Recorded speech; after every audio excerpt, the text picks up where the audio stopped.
Hello, everybody, and welcome to the Dark Asylum Podcast, the only podcast you need to be listening to, where we hail Ratma every week. I am your overused zombie trope, the chosen one, Zach Winters, and with me, as always, is my crazy cyborg Spider-Man, Darkness. Hey, how's it going, everybody? And our dumb, redneck, face-eating vampire, Big Vicious. I want to suck your banjo. I wish we had that written, because that would have been way funnier. Shit.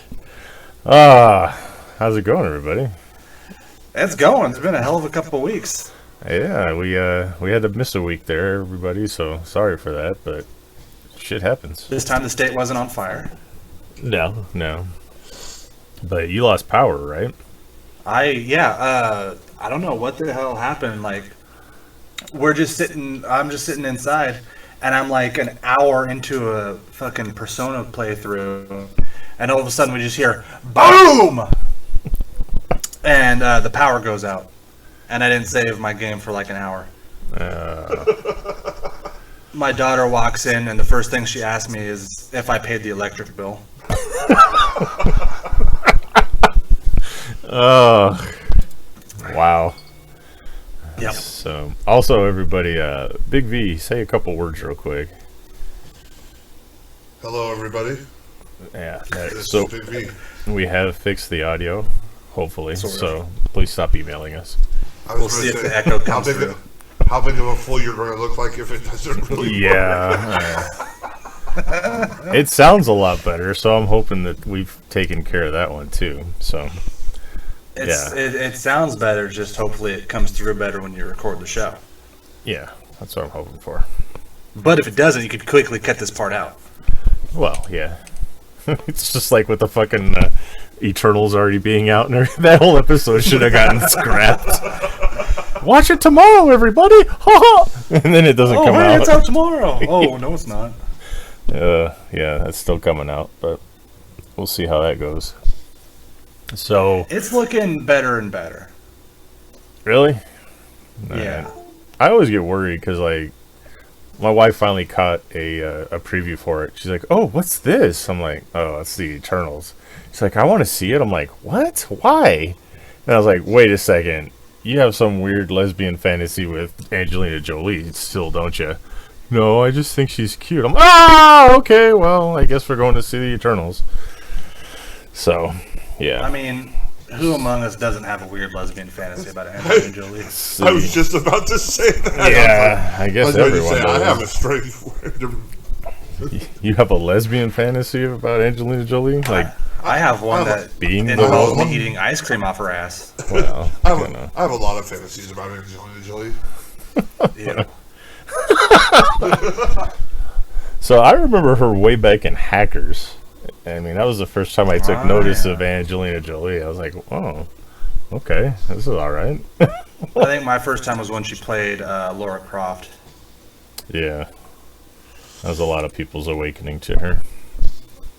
Yeah. Yes. Yeah. So, and then what was that, Girl Interrupted?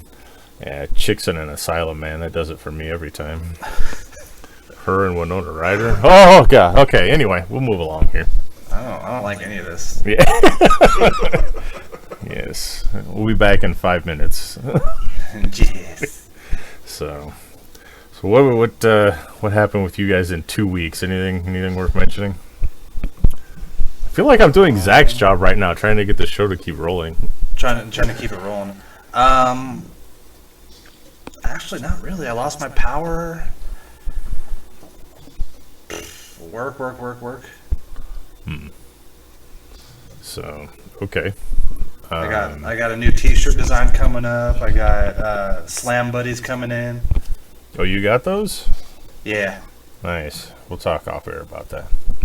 Okay. I just seemed it would be cool. Like I was in that generation that had a wrestling buddy, and then I saw the mini I have one versions, too. and I'm like, oh shit. But that's cool.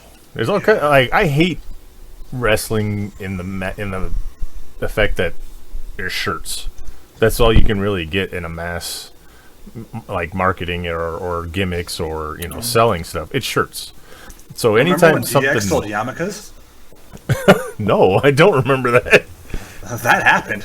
Oh, okay.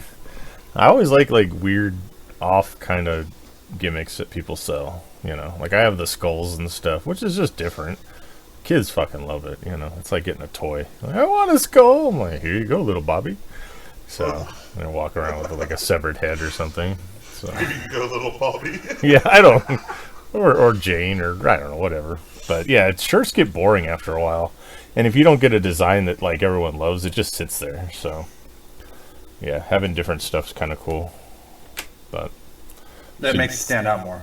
yeah, I always thought it'd be cool if we could get everyone in the locker room to like do a trading card, and then you buy the trading cards, you give them to the wrestler, and then the kids or whoever can go around and get the cards from them and try to collect them all and shit like that. But you know, have us be like the assholes that make them do stupid shit to get our cards so they can complete the set. But I mean, why not? yeah, it's fucking make it amusing for me too. Wow, I'm now looking at the DX yarmulke. Interesting. Yeah, I told you. Yeah. Anyway, I remember it was WWE cologne and perfume back in the 90s. Like some of the random ass shit. I think Kiss has Smells only like got Jack Daniels and Soma. Yeah. Probably. So. Oh, since we're on the topic of wrestling, I wanted to. Did we all see the new AEW Women's title? No. Yeah. Title, the So, actual belts, or It's the TBS Women's Championship. What the Okay. fuck is with them like naming their titles after the TV station? I don't understand this. Okay, it's not only that, but they chose to use a logo oh, I see it now. that could have very simply been done differently to not represent or look like what it looks like. So the TBS logo altogether basically looks like hose. Kinda, yeah. I'm sure they're Hose. scrambling to fix that as we speak. Yeah, I see the hose. Here's the it's on thing. the belt. I noticed that, and then I saw a post on Facebook, and somebody brought it up, and I said, I don't think that was an accident. I think when they designed that belt, they were like, if we just smush this together a little bit, you know. Well, that's just the TBS logo in itself. So that station has that as its logo on top of it all. But it's not together like that. It's spaced. Oh, okay. Yeah, that's probably. I mean, it's like when Amazon had that little icon. It looks like Hitler. I was like, what? I don't know. I just couldn't see it for a while, and then people explained that that's his little mustache. I was like, okay. The guy who made the Xbox One, he created the name, and he was always like, "Yeah, man, everybody called the Xbox 360 the 360, so I thought it'd be cool if we made the Xbox One. They call it the One, but then everybody just started calling it the X-Bone." Oh yeah. That's not his name. And you see him just getting raged somewhere. It's not what Fucking it red is. face, Yeah. tears in his eyes. Crazy shit. Anyway. Anyway, I had a hell of a week, and God Let's hear it. smited me on many occasions. So, I had a family come and visit. So, and I have, Weekend with the Mormons. well, these are the most rebellious of the Mormons that, you know, well, besides another one. But we won't get into that. Anyway. Speaking of Mormons, hold on. Uh-oh. One quick side note. One of my Facebook fan groups where I heard about soaking. There is a huge war right now between the Mormons saying that it's real and it's not real. Oh, jeez. Like, literally half of them are like, hey, I'm Mormon and soaking's totally a thing. And then the other half are like, no, you're full of shit. Yeah. Yeah, I know it's real because I mentioned what you said to my family, and With no context. with no context, and they explained it exactly as you had described it. So I'm like, okay, well, I'm sold. It's a thing. But So they came to visit, and they have 3 daughters and like a 2-year-old son. So each one of them puked, pissed, or shit all over the place during the entire tenure of their stay. And it wasn't all the 2-year-old. Oh shit! I gotta be quiet. Do they not believe in potty training? Well, it's complicated as always, but I guess there was an illness that one of them brought with them, Oh shit! and it was like a 24-hour bug. So she came in, and we got this house like down by the beach because that's what they wanted to do. We're like, yeah, all right, fine. So she's They've never seen walking. the ocean. Yeah, I don't know. so she's like, she gets up off this couch, and we're in like an Airbnb, so it's somebody else's house, and she goes, "Oh no!" and she just fucking calls the dinosaurs right there all over the floor, and I'm like, "What the hell?" So she's like, "I don't feel good," and she just goes again. So we're like, "Fuck!" So she goes downstairs and just goes to sleep. So everyone's cleaning all this crap up. And then the next day, she's okay. She goes back. She's like, "Oh, I feel better." Blah blah blah. And then the second kid, all over the fucking place. I'm like, "Oh my god!" So like half of the vacation was spent with sick kids, and it was terrible. So they go to leave. We put them on a plane, and we're like, "Oh, thank God, it's over." And then my wife goes, "Oh God," and she goes running to the toilet and pukes all over the place.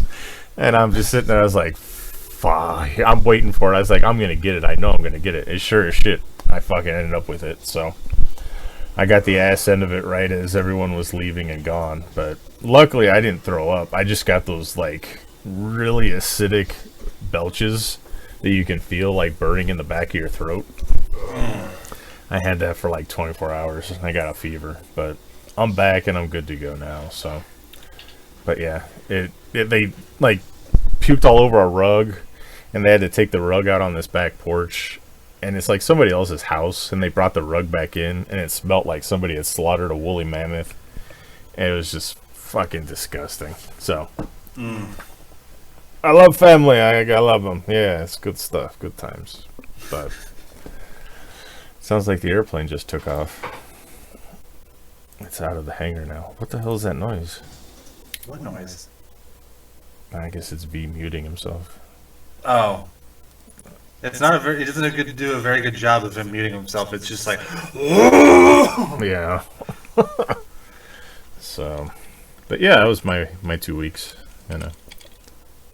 Weekend with the Mormons at the beach because they don't believe in the ocean.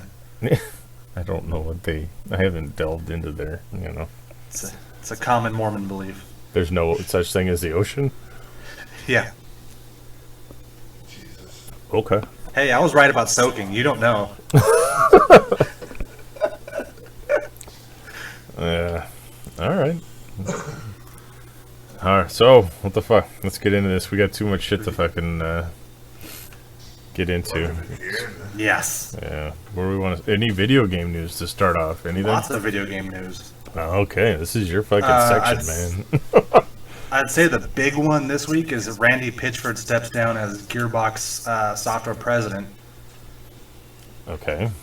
Is there a reason why? Did he do something naughty? He's done lots of naughty stuff. Oh. But I guess this time he just was like, I don't want to do it anymore. And I'm done. You don't... Hold on. He's been like... He's been accused of a lot of naughty stuff. Let's just say that. Not like sexually assaulting people like they do over at Blizzard. Mm-hmm. But they had, I think it was the Borderlands 3 leak that he left on a USB drive at a convention that he was at. And he just left it. But besides the Borderlands 3 concepts, he had a ton of like squirt porn. Okay. And he's a well-known magician, and he was just like, instead of just being like, oh yeah, I like squirt porn, I jerk off to it, whatever. He was just like, no, I was using it for research because I'm a magician, and this is like the weirdest magic trick. He said that. Wow. Making a woman climax, that's the magic trick. It's like, what the hell? Oh yeah. Okay, well. And then, the whole treating your employees like shit thing, that happens. Oh yeah, well that's everywhere. That's pretty much. If Like, you're I guess ever an employer, you have to treat your employees like shit. Yes. Yeah. I guess he gets away with paying his employees minimum wage because he always promises them incentives after the game sells. Oh yeah, and then they never quite make whatever whatever fucking parameters he's set. They never quite make it. Yeah, I've heard about that. And somehow he always ends up with more money. Yeah. It's like, okay, if we make $1 million after I get my $1 million bonus, if there's money left over, that's all yours. So it's like, it's a self-defeating thing. There's like no way it can happen. So. And here's your $200. Yeah. All right. So he stepped down. What else we got? The worst kept secret in gaming this week is the Grand Theft Auto Remaster trilogy. Just keeps leaking for some reason. Okay. The original 3. Oh yeah. I mean, they're just putting them back out on the new systems, right? Yeah, they're remastering them and then putting them back out. But they keep leaking, but Rockstar's still like, oh no, they're not happening. I don't understand that. It's just they definitely are not happening. Yeah. I hate that if you have a game and you like it, and it's cool that they bring it to the next system, but the fact that you have to constantly pay for it again, it pisses me off. I mean, I got pissed when I had to buy a DVD that I had a VHS for, so don't mind me, but still, it's kind of shitty. Like PS2 and graphics on a PS5 are gonna look fucking terrible. Yeah, that's true. They look like Lego people. Yeah. But that would be kind of cool. A Lego. They have one. It's like Lego Worlds or something like that, but just less hookers. What the hell's that? Oops, hold on. This is the weirdest fucking episode. Like, it's so loud, and then V mutes himself, and then nobody can hear a fucking thing. That's just me now. Hey everybody, this is the Darkness Show. Jesus. What? You just come back and say Jesus and then log back out. No, I don't know. Whatever. I had a phone call, sorry. Capcom is planning on making PC its main platform in the next coming years. Yeah. So Resident Evil 8 is going to be PC exclusive? I doubt that. Yeah. But I know they're going to gear their games towards PC specs. Oh, okay. I see how they... Instead of being console games that just happen to be on PC. Yeah. Interesting. All right. Some of the big news that I just remembered. Kojima is back working with Konami on a Silent Hill reboot. Oh, okay. That could be cool. Hopefully. Fingers crossed. Hopefully. Yeah. Well, it's Kojima, so you know it's going to be weird. What was that one they were working on, and then you could download the demo, and then they took the demo even off of the marketplace, and if you have it on your piece, if you have it on the PlayStation, it's worth like $1,000. Yeah. So that was the free demo that they made. It's called PT. They released it for free on PlayStation, and it was called PT, and everybody downloaded it, and oh my god, it's a playable Silent Hill trailer. And then the shit with Konami and Kojima happened, and Konami is Konami, and Konami is shit, and they kind of just scrubbed the earth of Kojima, like, oh no, this never happened, he never existed. The fuck? Okay. Oh good, that wasn't just me. What the hell? This is the weirdest fucking show already. We're gone for a week and we can't even pull our shit together. God damn. What was that playing? What the I thought it was you. Oh my god. This is fucking insane. Like, we should just start all over. What the fuck? Alright, no. It sounded like some fucking, like, church fucking cult thing. It was like, doo-doo-doo. I'm researching Zach's Mormon hating the ocean thing. No, I'm kidding, guys. Apparently, it's true. What? They say that there's no life beyond the oceans, and it's meant to keep all the good Mormons in, and anything that comes from the ocean is evil. No, They call it the forever water. yeah. It's like fucking Truman Show. You can't go beyond the water. There's nothing out there, Truman. Don't.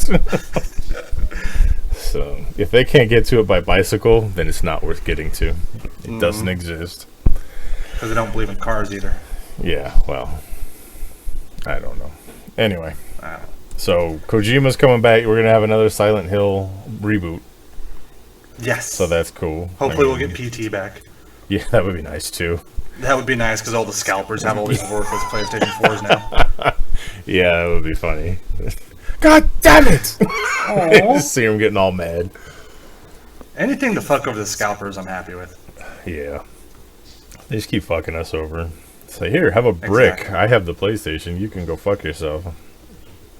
Enjoy I your just posted box. the box. I didn't say the PlayStation was in there. Yeah. Bullshit. Anyway. What else we got? Video games. Because I hadn't heard much of anything with video games, so.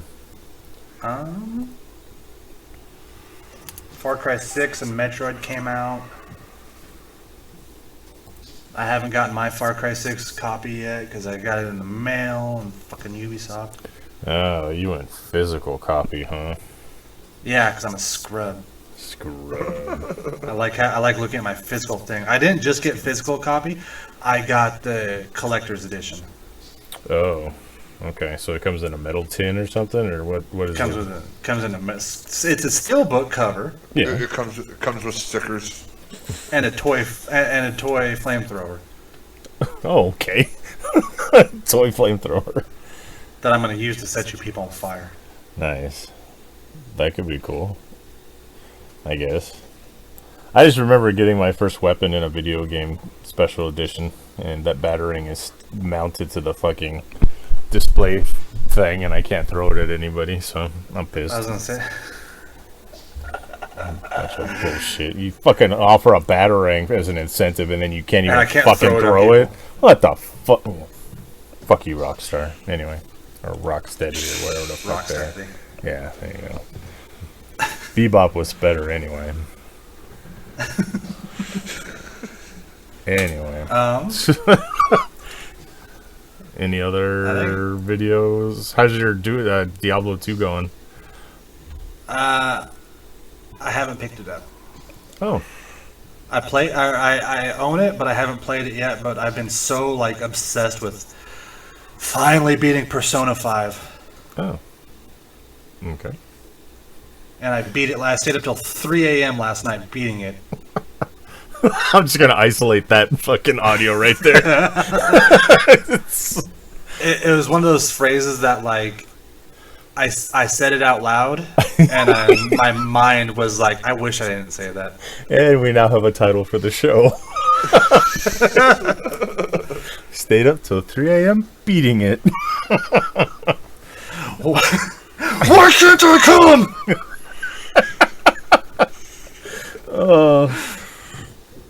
Anyway, Big B, send me a picture of your face.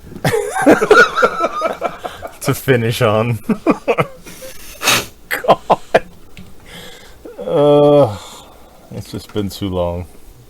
Way too long. Yeah. This is what happens when we don't speak to each other within a week. Yeah. So I got on Xbox. What the hell is it? Where you get the free games every Xbox Gold. Xbox, yeah. I got a Castlevania game that I never played on 360. Ooh. It's pretty cool. It's weird. It's like the entire map is there, and you're really small, and you just like you run and jump, and you can see the whole map at once. So it's like a Castlevania game, but I don't know. It's miniature. It's really weird. I like it though. It's shit. cool. What? This just in, Konami reportedly working on possible remake for Metal Gear Solid 3 Snake Eater. don't think I even played 3. Oh, it's so good. It's the best I one. love Metal Gear Solid. That one was great. Metal Gear 2 sucked. Well, yeah, I stopped after I beat that one. I was so excited for that one. I pre-ordered it and everything. Yeah. And I'm like, who the fuck is this Radiant asshole? Why is he naked? Yeah. Why am I slipping on bird shit? What the fuck? So, yeah. But I guess you should play 3. 3. What's the one with if you're able to. The naked chick that breathes through her skin or whatever? That was 4. 4. And that really was good? fucking hilarious. Oh, okay. Because everybody was giving Kojima shit about, or no, actually it was 5, sorry. Oh. Everybody was giving Kojima shit because he's like, well, she's in a battle zone, why is she in a bikini? And Kojima was just like, when you guys... What the fuck was that? This is what happens when Big V's mic is actually turned up so you can hear it. You hear all the shit he does. Breaking shit? It's breaking something off. I don't know. What the We're talking about girls in bikinis. But Kojima was like on Twitter, he was like, oh, you guys, there's a reason she's in a bikini, and you guys are all going to feel bad when you find out why. And then it was just like, nah, she just breathes through her skin.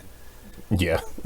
It's one of those, it's another one of those things that, like, if you just said, I just want to jerk off to a woman in a bikini, everybody would have been cool with it. But you got to, like, be pretentious about this shit. Well, not now, because you can't say that stuff now. What, jerk off or bikini? No, I just want, yeah, both. I mean, you can't put girls in little outfits like that, so, because it's wrong. And we talked about it 2 weeks ago. That one game that people were giving all this shit over because she looked like Bayonetta, basically. She's like skin tight outfit, and that's not okay. So, but but the second you tell a woman she can't wear a dental floss bikini at a family beach, you're stipending her ability to be sexy, and you're a misogynist. I don't know. You can't fucking win. Anyway, that's what I'm trying to say. But. Yeah, so if he would have just said that, it probably would have been worse for him. Well, probably in the long run, yeah. Yeah, he would have gotten because we're so fans of digging up old texts. yeah, that too. You notice that I don't have a Twitter. I'd have said something stupid by now, so. I do, and I'm constantly trying to get blocked by celebrities. Yeah. How's was it O.J. Simpson going? O.J. Simpson, not so well, because I think he just ignores it all now, but I'm trying to get blocked by Stone Cold Steve Austin. Oh, Jesus. Just tell him you don't use Tide detergent. You'll be fine. Well, I'm going to try to do an experiment. Okay. So bear with me on this. Let's hear it. Well, hold on. I found out if you go through his Twitter profile, he just like replies on people who are just like, "Oh yeah, I bought a can of the Broken Skull IPA and it's really good." And he'll either replied, "Enjoy" or "Hell yeah" or something like that. And that's all he replies to. Wow. So I need to get a printer because his profile picture is a picture of him and his dog. And so I'm gonna cut. Hold on. What are you So I'm gonna post. I'm gonna post this. I'm gonna post a picture of the can of the Broken Skull can, and just be like, "Hey, Stone Cold, I printed off a picture of you and your dog, and I cut a hole in the dog's mouth and stuck my tongue through it, so it looks like it's licking your face. What do you think about that, you wife-beating prick? Also, the beer's pretty okay."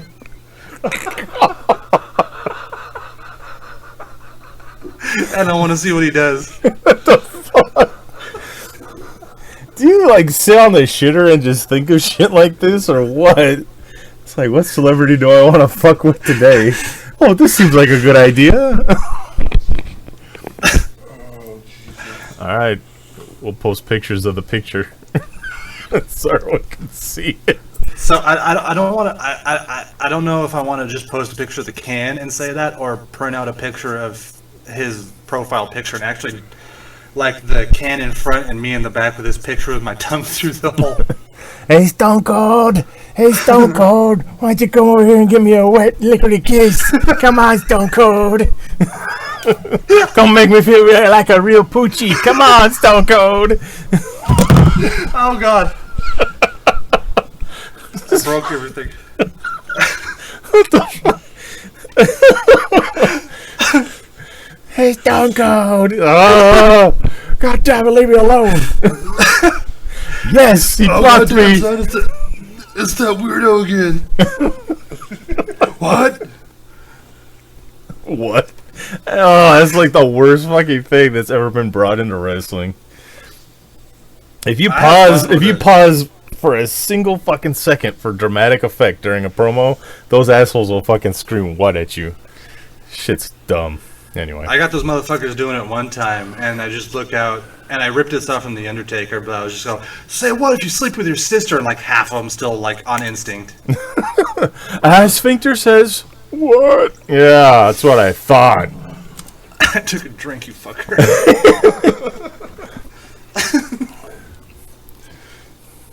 Yeah. I said, Sphincter says what? Jesus, V. Like all he's doing is posting random ass meme pictures into the fucking the chat.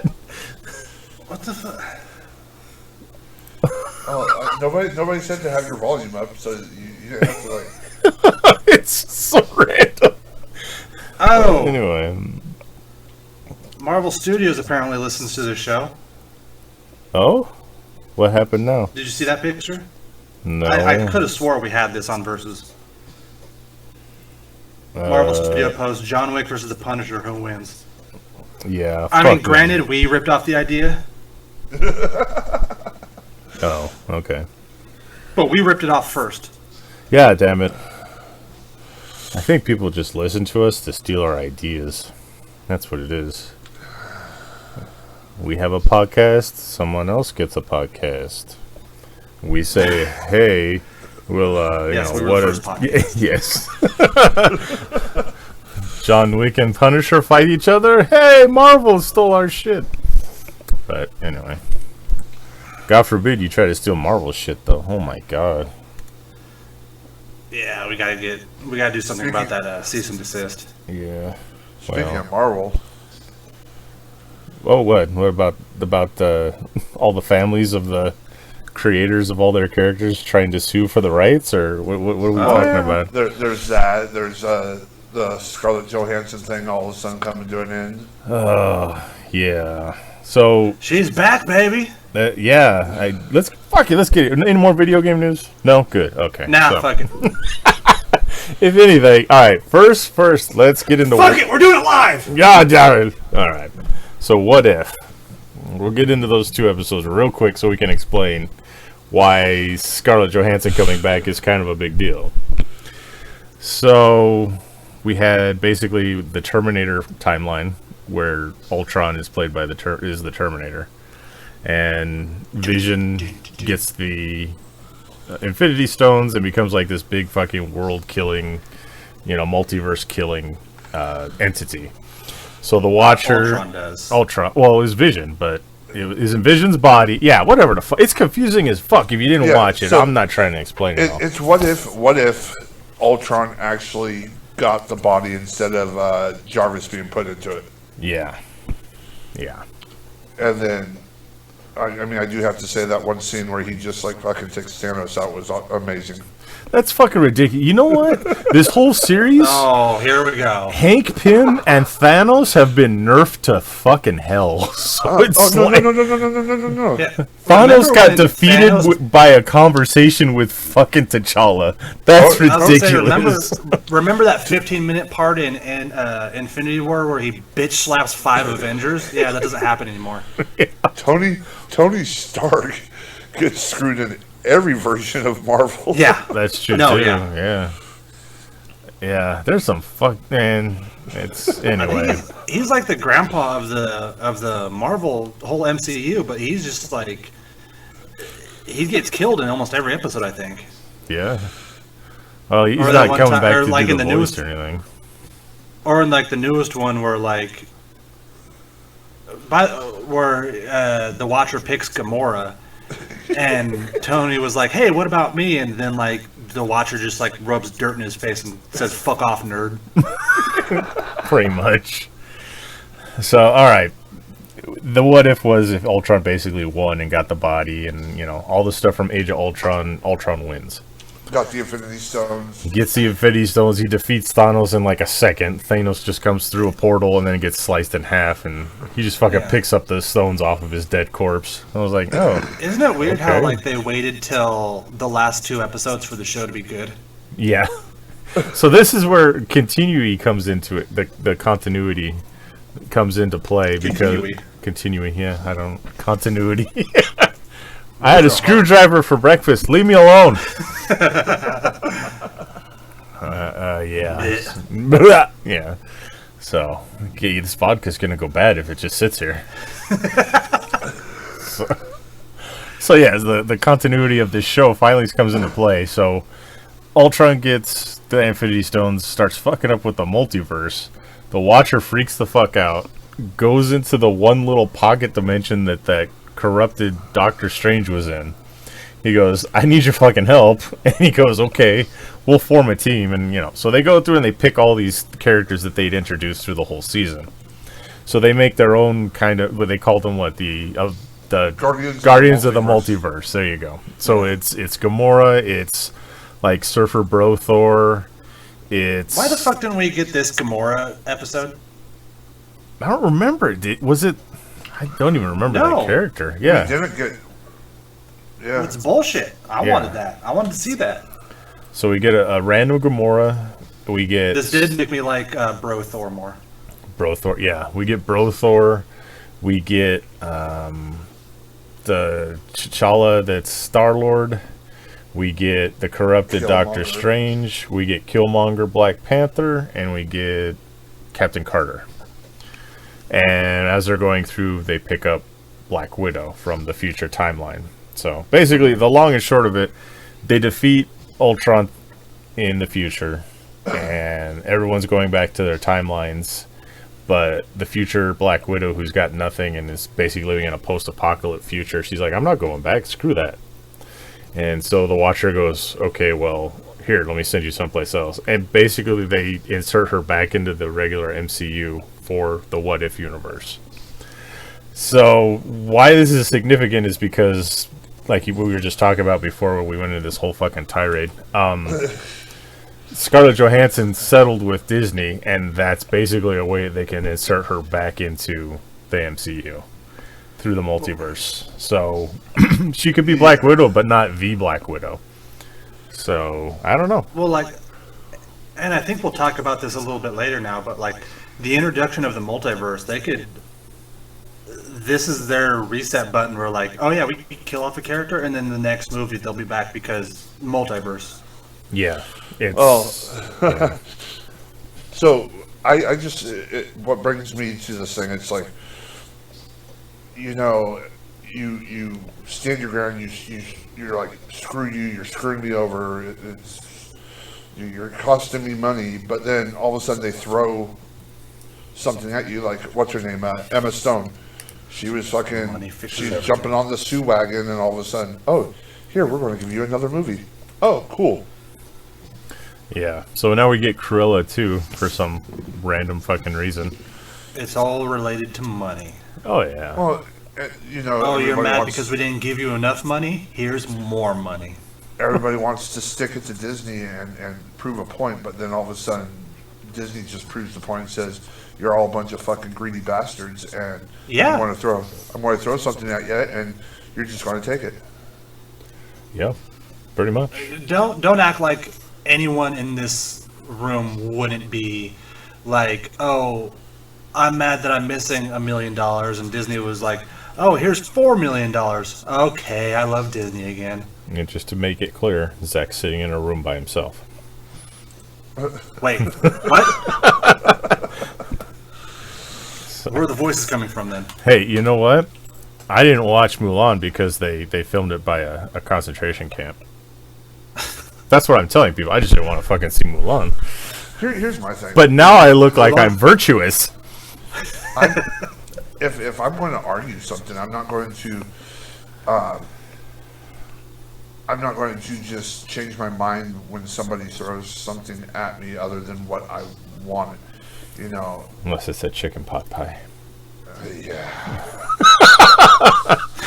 Anyway. Yeah. But no, so it's like she's pissed at, Disney basically lying to her and doing something. It was all about the money. But, nothing got fixed by them screwing something over, like some timelines to say, okay, now you're back. Yeah. So now you can make more movies. You can make more shows. You can make more whatever now. Yeah. See, okay, everyone tried to say one thing. The thing that pisses they me were off. doing that. All right, go ahead. Jesus. They were doing that before she left. They didn't make these shows every week because these shows have been out for at least a year. Yeah, they filmed them. I mean, when did Chadwick Boseman pass? That was So they're always planning on bringing Black Widow back, but this almost put a halt on that. Yeah. See, the thing with in the multiverse and whatever the hell you want to call it, the thing in comics, and it's pissed me off for years. There's no real consequences for anything anymore. Like Superman dying back in the 90s was, oh my god, Superman's fucking, this is huge. Everyone raced it. It was a big deal. It was something. Comic fans, like real comic fans of the time, we were just kind of looking at it side-eyed like, nah, this ain't gonna stick, But there's no real consequences in comic books anymore. You can write whatever the hell you want, and people hate it, you can find a way to get out of it. One writer gets a 50-issue spread to do whatever they want. The writer after them just does whatever the fuck they want anyway. So whatever goodwill or whatever shit you pulled, it's done. And the next person gets their hands on it. They're doing the same thing with the MCU now. And why I love the idea of the multiverse, and I think they're handling it so well, and with Venom 2, which we'll get into as well, they're doing good with this so far. But the thing that's going to piss me off, like Scarlett Johansson's death in I forget which one it was exactly. I think it was Infinity War. Yeah. So she died in Infinity War, and people were legit like, this sucks, They were depressed. It hit you. You got emotions and shit like that. To retcon it and just bring her right back, instead of just pulling the same shit in the comics, they're going to start losing people because there's no consequences in these movies. Tony Stark, I think, is going to stick because Robert Downey Jr. is not coming back, And I think that Chris Evans is probably going to stick as well. He might do one or two small little things here and there, but I don't think it's going to be a full-time kind of thing. But, bringing Scarlett Johansson back, that was one of the more meaningful deaths in the whole series. And then there's like, oh, it's her from a different future. Yay, everybody. It's like, I don't know. I don't know how I feel about it yet. So. Right. But, I mean, if that's what they're going to do, then I guess good for everyone involved who's happy about it. I mean, Scarlett Johansson getting to work with Disney again, and Disney not getting their name dragged through the mud anymore, or whatever the situation is. But, I mean, I'm looking at it from more of a storyline perspective, where I'm like, I don't like where this is headed. I don't like that nothing's permanent. I don't like that it's going to be as meaningless as in the comics, So, I don't know. Well, and that's the thing, because, I mean, I don't know. That affects everything. That affects the, what's her face, the sister that's taking over the role. Oh, yeah, the other Black Widow, Yelena Yeah. Yelena. That affects all that coming around, and... Yeah. And it's, I don't know, there was... Back when DC was doing Blackest Night, that they actually took on that concept where, all the dead superheroes came back as zombies and shit. And then they said this Which was is cool. Yeah, which is damn cool. But then they were even talking about the door of death is closed and it can't be opened anymore. And you're like, well, finally they're getting their shit together. If a character dies, they're fucking gone. You know, they're not going to come back 2 issues later after the sales have slumped again, or you know what I mean. So they actually brought on that concept that, yeah, we know these heroes keep coming back, and now we're going to put a stop to it. So, you know, like you said, it messes with other established people that were coming up. Like, the actress that plays Yelena is probably like, what the fuck? Why you bring her back? Now I cannot be Black Widow, you know, so... I don't know. I mean, like, I got nothing against Scarlett Johansson or any of them. I'm a little pissed that Jeremy Renner didn't get as much time as Hawkeye, but with the new show and it going to, you know, Kate Bishop, we'll see how it goes. But, Right. you know, Mark Ruffalo is just going to be digitized into everything anyway, so no big deal. It's just, I don't know. Like I said, Mark Ruffalo. I'm not even totally sure that Mark Ruffalo exists. He's a construct.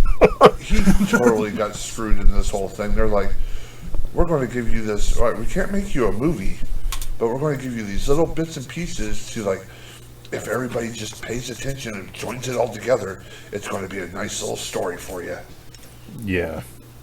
Well, that's because Universal, so we'll see how that goes. Well, up until Thor Ragnarok, I completely forgot that he flew off into space. You're like, wait, where was he? Who is this again? Wait, why is he on this planet? What the fuck? Yeah. You don't look like Tyler Durden. Let's see if anyone picks up on that one. Anyway. So. Yeah, but I mean, it was cool how they established the multiverse kind of stuff in What If, and like you said, wait till the last 2 episodes for What If to get good. You know, the Watcher decides that he needs to get involved, and you're like, okay, whenever he did that in the comics, big shit happened. So this is kind of cool. Well, I don't think he decided to get involved. He kind of had to. Yeah, well, when it becomes his ass, he's like, okay, I'm out. I gotta do something now. Ultron just shows him, starts slapping the bitch out of you. You gotta do something about it. Yeah. I loved how Strange opened up the portal and all the fucking zombies just started pouring through. That was pretty cool. Yeah, that was cool. There was some cool aspects to that. It was sad. It was cool. It was because that was the last time Chadwick Boseman was ever in the role. Yeah. What was his last line? Anyone know? I don't think so, cousin. That was all it was. His last line for a long time was, what the hell was it? I don't think this is how it ends. And I was like, that's perfect. Go out on that. But then he talked to Killmonger one last time. I was like, damn it! All right, well, it's not as poetic as it could have been, but I guess, you know. So, but yeah, it ended well. I don't know if they're gonna do another series or another season 2 or whatever, but it was good. It was fun towards the end. So now we got Hawkeye coming up now. Well, because we need that Gamora episode. That's true. We'll see what happened with that. And the zombies are still around somewhere. I don't know. The zombies are always cool. I was kind of disappointed that Zombie Wanda didn't get more time with versus Ultron. Right. Yeah. Could have been fun, you know. Yeah. She showed up for like a second, and then like Ultron's like, "Nah, fuck this, I'm out." Yeah, it was literally like she shows up for a second, and you're just like, "Oh shit," and then nothing happens. Yeah. But all in all, it was a good series. It was fun to see a little bit of alternate versions of stuff, and yeah, none of them were to varying degrees. Yeah. I still think that Spider-Man with the cloak of levitation would have been awesome to hang around for a while. See, season 2. Yeah, there you go. So, all right, well, we got that out of the way at least. Yeah, that's all. There's your 2 weeks of What If.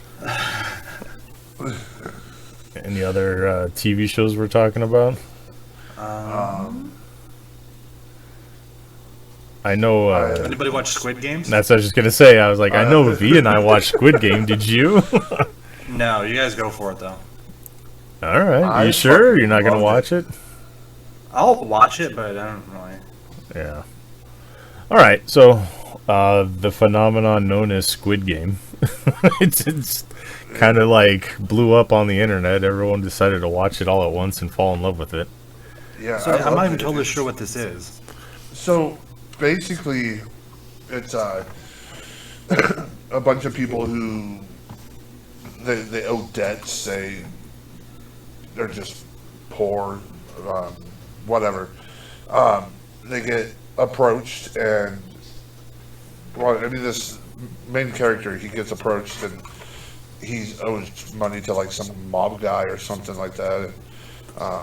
His daughter's getting ready to go to the U.S. with his mom, or with her mom and stepdad. So he's basically desperate for money. His mother's got diabetes or something like that, really bad. Yeah. Yeah. She Ready ended to up lose her legs. Yeah. So he gets approached by some dude in a train station, and he's like, "Hey, let's play this little kiddie game. I want to play a game. Would you like to play a game?" Yeah. But it's some little game where you have two colored cards, one red, one blue. And you choose your color, and if you flip the other dude's card, he would give him a certain amount of money. I don't know what Chinese money or what Japanese money is. I think it's Korean, but okay. Or Korean. It was like, Wow. They're all the same. What the fuck, V? You can't say that. All I'm right. not saying it's all the same. I don't. I meant the money. Oh God, V. All right. Well, this show is fun all right. So, anyways, it's like the guy's like, I have no My money. calves are really defined. Jesus. I guess I'll mute him. Go ahead, V. He's like, I have no money to give. So he was like, every time you lose, I get to slap you. So they do this game for a Chinese while. people. What's that? Oh, I thought you muted me. No. Zach, just let him talk. He's going over like every episode one by one, so this is gonna be a 4-hour fucking show. Well, no, I'm just saying. So Get comfortable. he gets that little taste of money and realizes he needs it. So he calls up the people and gets dragged into this almost like underground thing where there's like 400 and some odd people, and they all have to play these games to make money. Okay. So it's little kiddie games, and if you lose, you're done. Well, what done means? You die? Die. You die, yes. Done means you die. Every time somebody dies, there's a huge piggy bank up above where they're all being held, and it gets filled up with money so that they know where they stand. So by So- kiddie games, you mean like they're playing Heads Up, 7 Up, and Well, no, Well, the first game is red light, green light. And shit. so you run, and if this doll head turns around and notices your movement, you get fucking shot. So that's how So- the first game goes. Yeah, they play the first game, and they notice Is it everybody Chinese or dies. So- Japanese? Oh, Jesus. You can tell fucking Zach's just not wanting to do this. I'll mute him so he can't hurt you anymore. Alright, go Well, no. ahead, V. So when they all find out that everybody's dying, they all freak out and they want to leave. So they get a vote, and if the majority says, yeah, we want to leave, they get to go. But then they all start to realize that they're like, life out here sucks, and they get one more opportunity to go back in, so they go back, like a majority of them go back in. Yeah. And it's a bunch of people trying to fuck each other over, and then you find out more and more about what these, what this whole, I guess, underground gang thing is. Yeah. So, to me, it was like a cross between the Hunger Games and Battle Royale. So, Battle Royale is another Asian movie, and I'm not going to get into specifics about which ones because I don't remember. But, where all the kids are, like, put on an island and they're told to, like, go, you got to go all kill yourselves because you're, like, the worst kids in the country. and they each get like a box with a weapon in it, and it can be anything from a frying pan to a revolver or whatever. And it's really similar. They just, you got to be the last one standing on this like crazy ass game show, almost like the Running Man. So yeah, that's basically what it was. And the story gets really good. It's really in depth of like everyone's motivations, and you start feels for these people that are involved, and only one can come out. If you die in the game, you die in real life. Yeah, pretty much. So like I the love Matrix. I love the thing all the way up until the last episode. The last episode to me was very... A majority of it was okay, but then it was... I don't know. It's hard to explain without people knowing, like seeing it. But Yeah. It just, the last episode bothered me. It wasn't like anything that I was into. But, I mean, that twist was pretty cool. Yeah, there's a good twist in it, and like I said, you start getting emotional over these people. You learn their stories and shit like that, and some of the games were fucking great too. I mean, Heads Up or Red Light Green Light wasn't great, but it was a good introduction into like what the hell, But the one where they're over the circus trapeze where the glass is tempered or it's not, and you can't tell, and you have to step on the glass or fall through, and stuff. The games were pretty fun. It was basically don't break the ice. So yeah, and they do things like it was almost like a social experiment. It was like they make you think one thing and then they twist it on you. Yeah, they're like, go pick which. Do you want to go first or do you want to go last? So people are freaking out. They all grab the middle first, and then So, yeah, it was very interesting. I liked a lot of the games, and, for a show that we probably wouldn't have gotten to see if it hadn't gotten picked up from Netflix, because it was from another country. So, it was interesting, Which I one? liked it. Korea. Okay. Yeah. I honestly, I don't know which one's the communist one and the other one's not the other. North Korea's the best, like Kim Jong-un, or? Yeah, North Korea is the North bad Korea. Well, I don't know. If they're listening to us, then they're just not. One. No. I want some exterminated! But yeah, Squid Games was good. It was... Yeah, it was fun. Not since Tiger King has there been such a phenomenon on Netflix as far as a television show. I miss those days. I am a homosexual man, and I am running for Congress. It was the early days of the pandemic. We're all still kind of like joking about it, and like everybody's just glad to have a month off work, and everybody as like a collective just watched this fucking weird show. Yeah. God, it seems almost still never innocent seen it. times back then. 15 days to flatten the curve. All right, fuck it. Let's watch Tiger King. I still have not seen it. Well, you should. I have It's comedy. like gold. I could tell when the pandemic happened because like on my Facebook memories it's just Tiger King memes.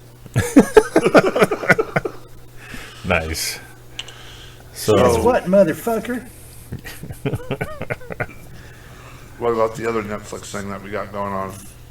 That motherfucker. Hold what on. was it? We're talking about this now. Uh-oh. That motherfucker ran for fucking governor of Oklahoma and won 2% of the vote.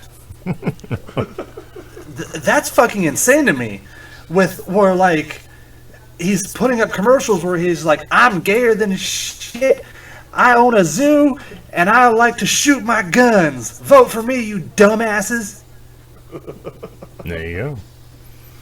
It was amazing to me. I kind of felt bad for him. Where like Trump was leaving the White House, and he fucking the guy fucking packs up all his shit, gets all dressed all nice, and he's like standing at his jail cell waiting to get out because Trump's gonna pardon him. It's like he's like, I'm ready. I'm ready.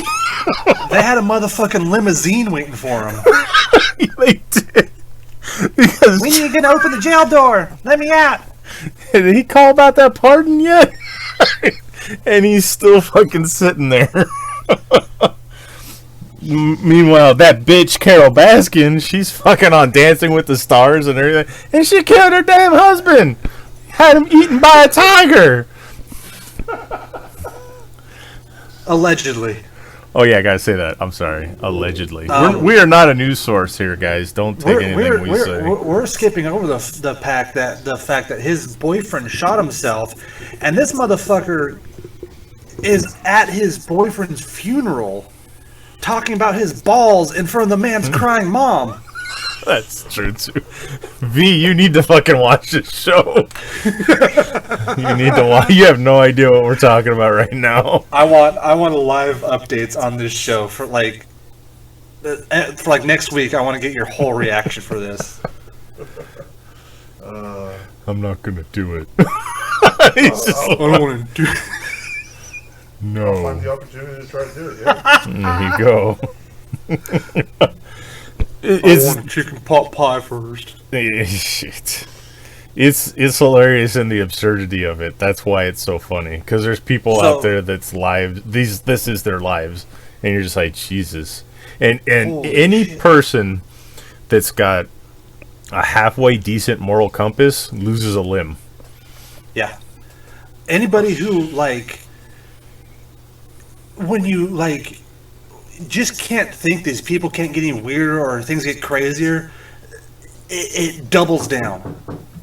Yeah. Uh-oh. It's the cops. So, where's North Korea? Oh shit, they do listen to us. Oh, they're gone. Oh god. Uh-oh. Uh-oh. V was never heard again. Yeah. Um, No, it's depressing how their lives are. Just their lives. God, I need to rewatch that show. Yeah, it made me feel better about my pitiful existence.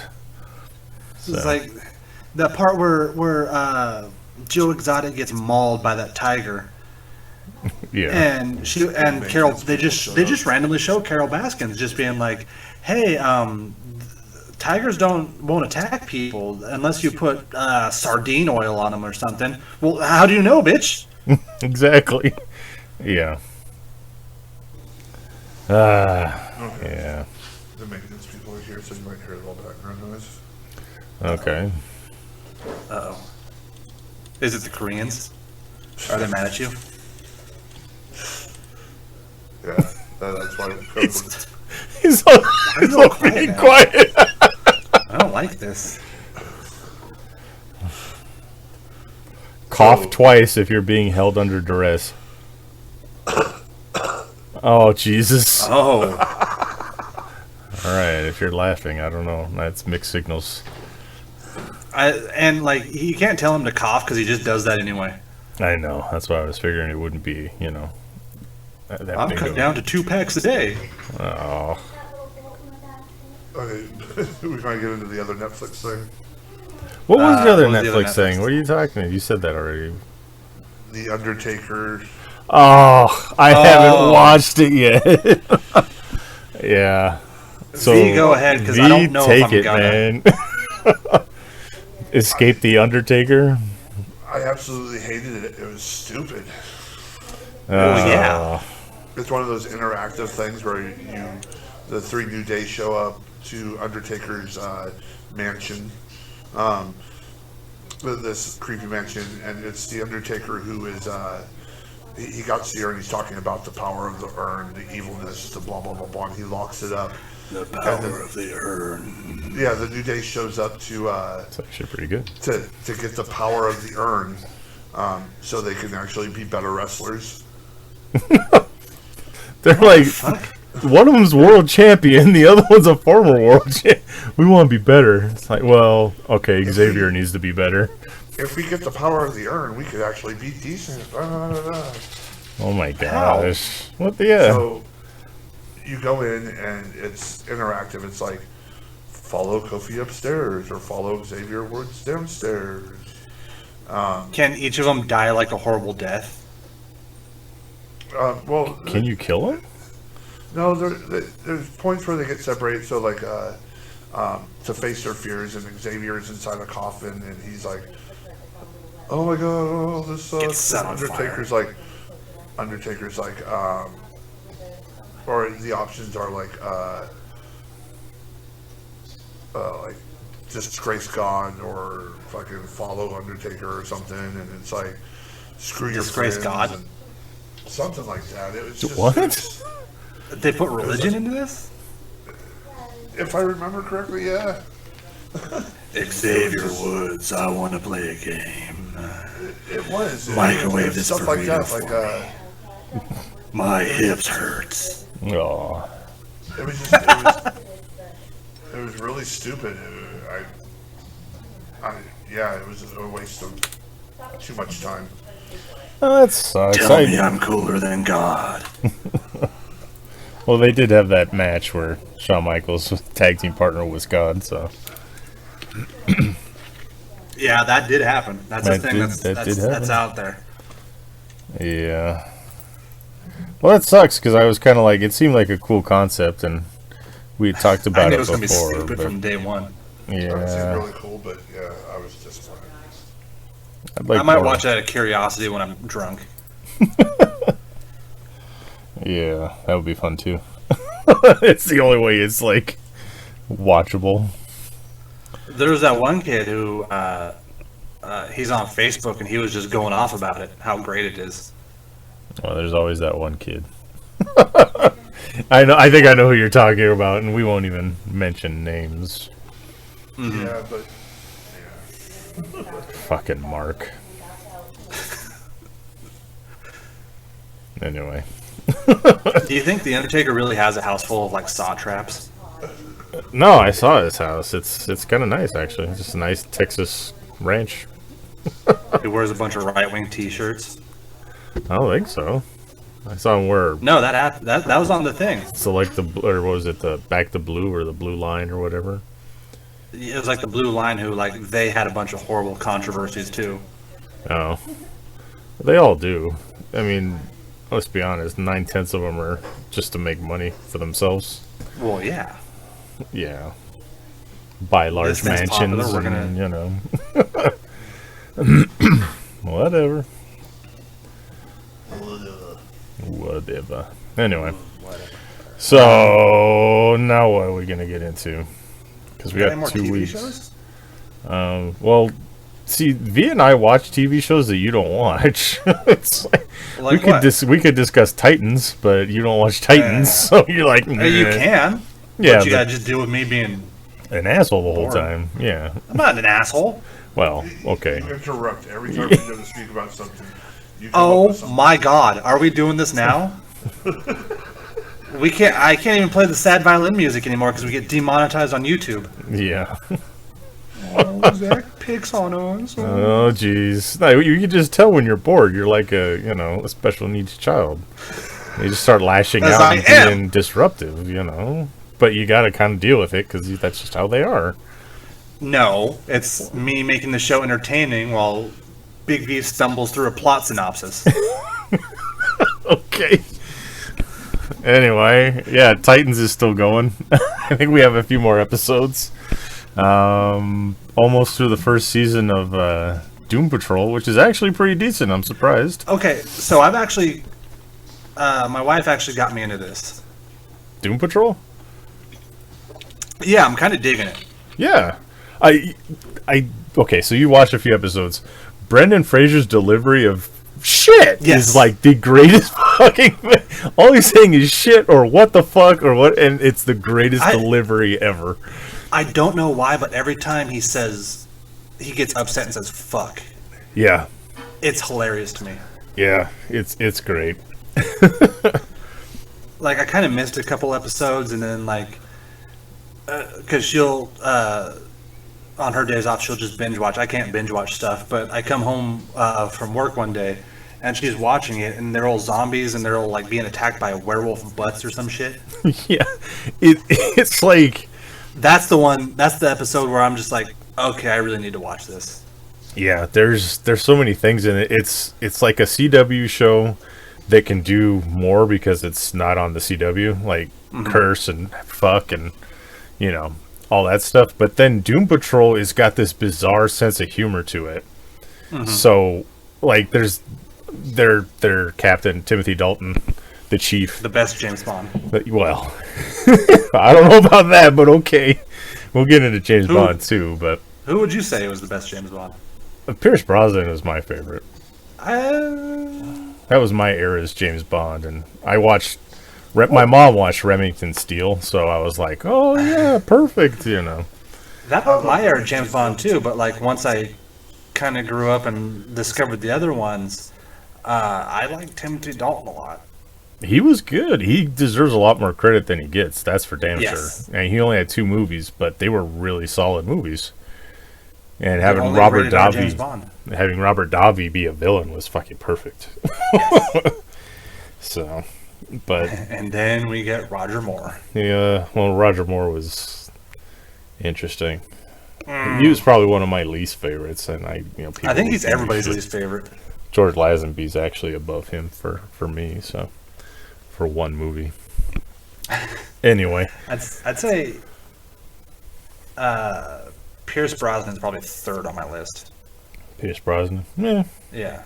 I'd go Brosnan, Connery, and then Dalton. So Dalton's my third, but Not even Daniel Craig? yeah, Daniel Craig's up there, but I don't know. I just remember when James Bond movies were awesome, and I couldn't wait because they always come out around my birthday, and that's like the family birthday thing for me. Would be like, let's go see the new James Bond movie, and it was always Pierce Brosnan and Xenia on the top still to this day. Yeah. Okay. You got me there. Thank you, Jensen. Oh God, I think that's where my love for Russian women came in. that's where I love to be crushed between legs came from.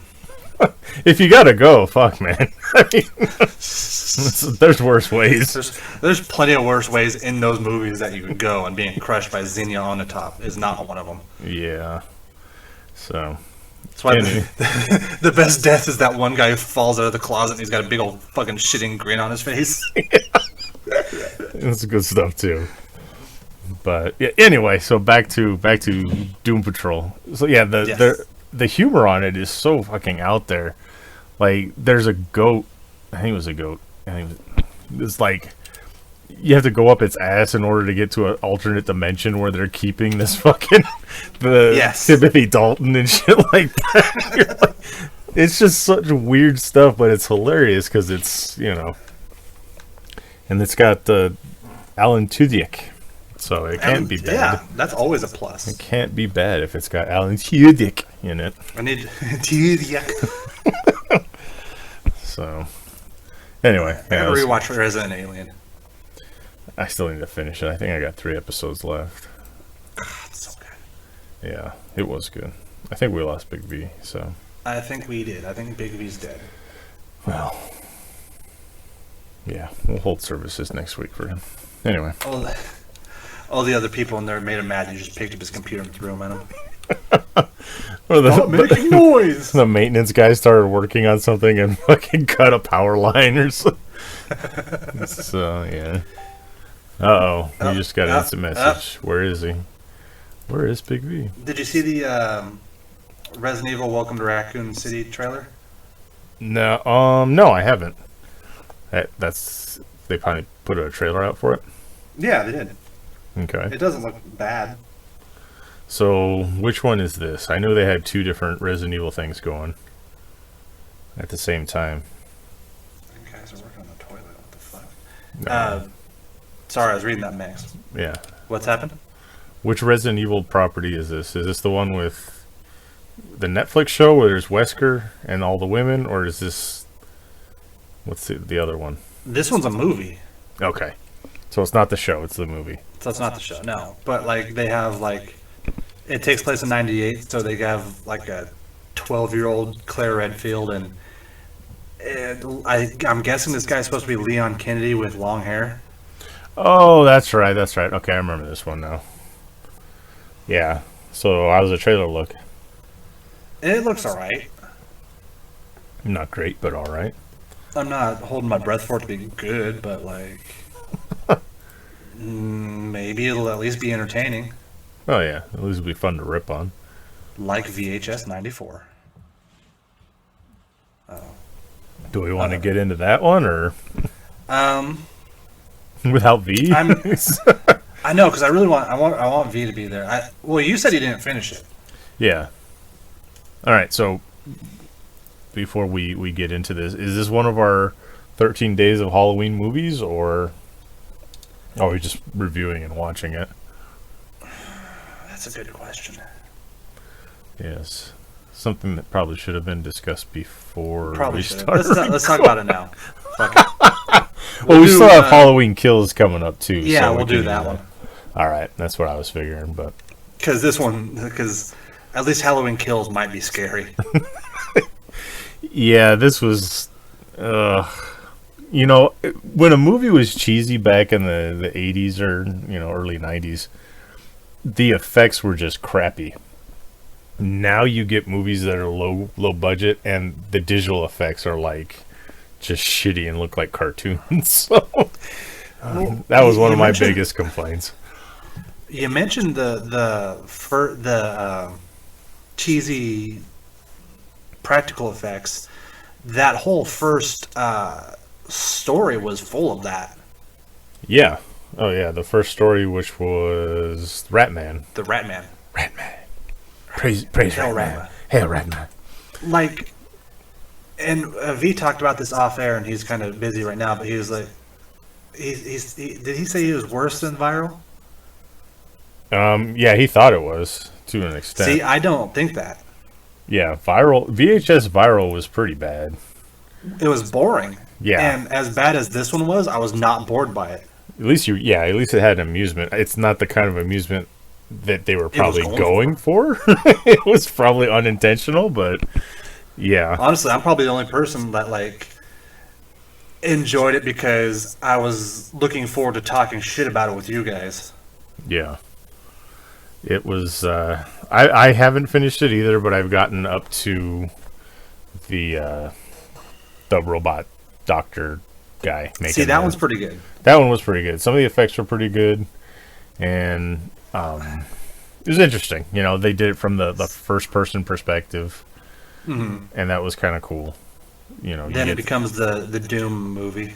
Yeah. She puts on a Mega Buster and just starts going around blasting everybody, and you know. See, all of them start off scary. Yeah. And then you see the monster, and they kind of just peter out. Yeah. I mean, if they would have kept it more darker in the sewers and the Ratman. Yeah. If they would have left it with that weird old man who's covered in shit. Yeah. It would have been way scarier. Yeah. But then you see the Ratman, and I am not kidding. I laughed so hard I was crying. The effects were okay with Ratman, but it was just over the top, you know. Especially when the news people start going crazy or some shit, and he rips off his face. Yeah, she spit that. It straight reminded me of Poltergeist. Oh yeah. That level of practical effect. Yeah. It was like a trauma movie. I think V said that. Yeah. So. Yeah, but he's not here, so we could steal all his jokes. Oh, I think it was like a trauma movie. Yeah, Big V didn't say that at all. Damn it, fucker! I can't edit all of this out. No, it's. And the second one I did kind of like because it did build up that suspense. I mean, the coffin that was moving. Yeah. And like you say, it starts off with it being suspenseful and scary, and then it blows it at the end. So. And then it's just oh, it's another zombie thing. Yeah, yeah. But the practical effects in that one were pretty decent. So. I think it was the second one. The reason that the zombie one in the second movie didn't bore me is because it was basically you're on a GoPro, you're the zombie. Yeah. And that was so new, and I loved it. Oh yeah, there were just fun and different ways to make it the reason for watching, because it's all kind of found footage stuff. So the new ways that they come up with using the same old gimmick, you know. I like the alien one a lot too, because that was just a damn good story, you know. You see the people float up, you're like, no, what the fuck is going on? So the cult one, I think in the second movie where everybody, at first they're like, oh no, these people are crazy and they're a little weird, but then they summon a demon. Yeah. So it starts off just hokey and cheesy, and you're like, what the fuck? And then a demon pops out and starts killing the shit out of everybody, and it was fucking rad. Yeah. So, I mean, they're hit and miss a lot with those VHS stories, but they're fun for the most part. So, Yeah. you can't be too mad. This one was kind of the same thing. You know, some of them were good. The stuff I didn't like was, like, the thread that tied them all together was the cops raiding that warehouse. Yeah, that was weird. That was just so overly... Oh, you haven't even finished it. It gets way weirder. Oh, okay. Well, like, they're Not the acting good kind of and weird. stuff. Oh, that's not cool.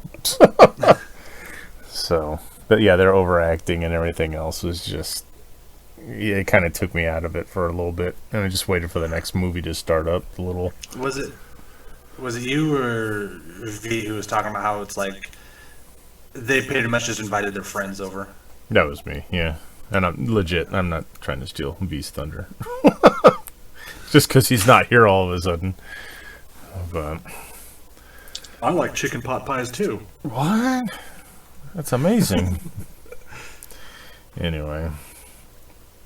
So, what else have we got to get into now? Don't if you want to see VHS 94, don't go into it expecting a horror movie. Yeah, it's one of those ones you get some friends together, get some drinks, and just fucking laugh at it because it's Yeah, exactly. yeah, it was fun, but not in the way that they were thinking it would be. I'm sure. Mm-hmm. So, Hey, is he back or no? I thought I heard. I thought I did too. Well, it sounds like he's kind of there. V, can you hear us? Hello? Hey, how's it going, bud? So we had half good V audio for this week. That's a start. He's calling from the back of the North Korean van that kidnapped him. He's still muted. All right. Well, Michael Keaton reports that he could still fit into the OG bat suit 30 years later. fuck yes, I'm ready for that. I'll watch it too. I don't give a. I'll watch him put the fucking suit on. I don't care. Just lube him up and I'm slide reading him the in fucking there. comic book, so yeah. Yeah, those are good too. Those are pretty good. I was kind of shocked at how good they are. Yeah, I mean, you think it would just be like milking an old property, but even the They're actually Superman doing stuff with it. the Superman 78's not bad either. So, I like as much as I like shit on Superman when V is here. I kind of want to read that. yeah, that's pretty decent. So I like that they're expanding on that because I like the Burton verse. I like that whole. You know, it was only 2 movies, but still, it's good stuff. So that's cool. I mean, the Batman, Zoe Kravitz, has come out and said that she does not want people to find her Catwoman attractive. So I don't know how I'm supposed to feel about that. I am confused. I don't know. That's like half of Catwoman's character, where like she's supposed to be super attractive and super sexy to kind of put everybody off. But not this one. I heard V say, "Can you hear me?" But it sounded like he was saying it in the next room. Yeah. V, are you there? You're very low. Very low. Like, people are It's going to the ghost of complain V. on YouTube about how low you are. It was one guy, but still. Yeah, if you have 420 in your fucking YouTube name, I'm not gonna take you seriously. Jesus. Alright, V, we still can't hear you very well. Try to put the audio back to the mic instead of the laptop. He probably doesn't have his laptop. Are you calling in on a phone or what? Oh, jeez. Wow. That's horrible.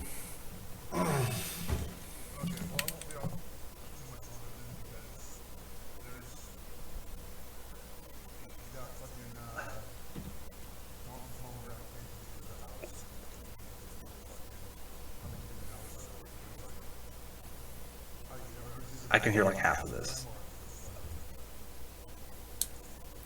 All right. All right, V.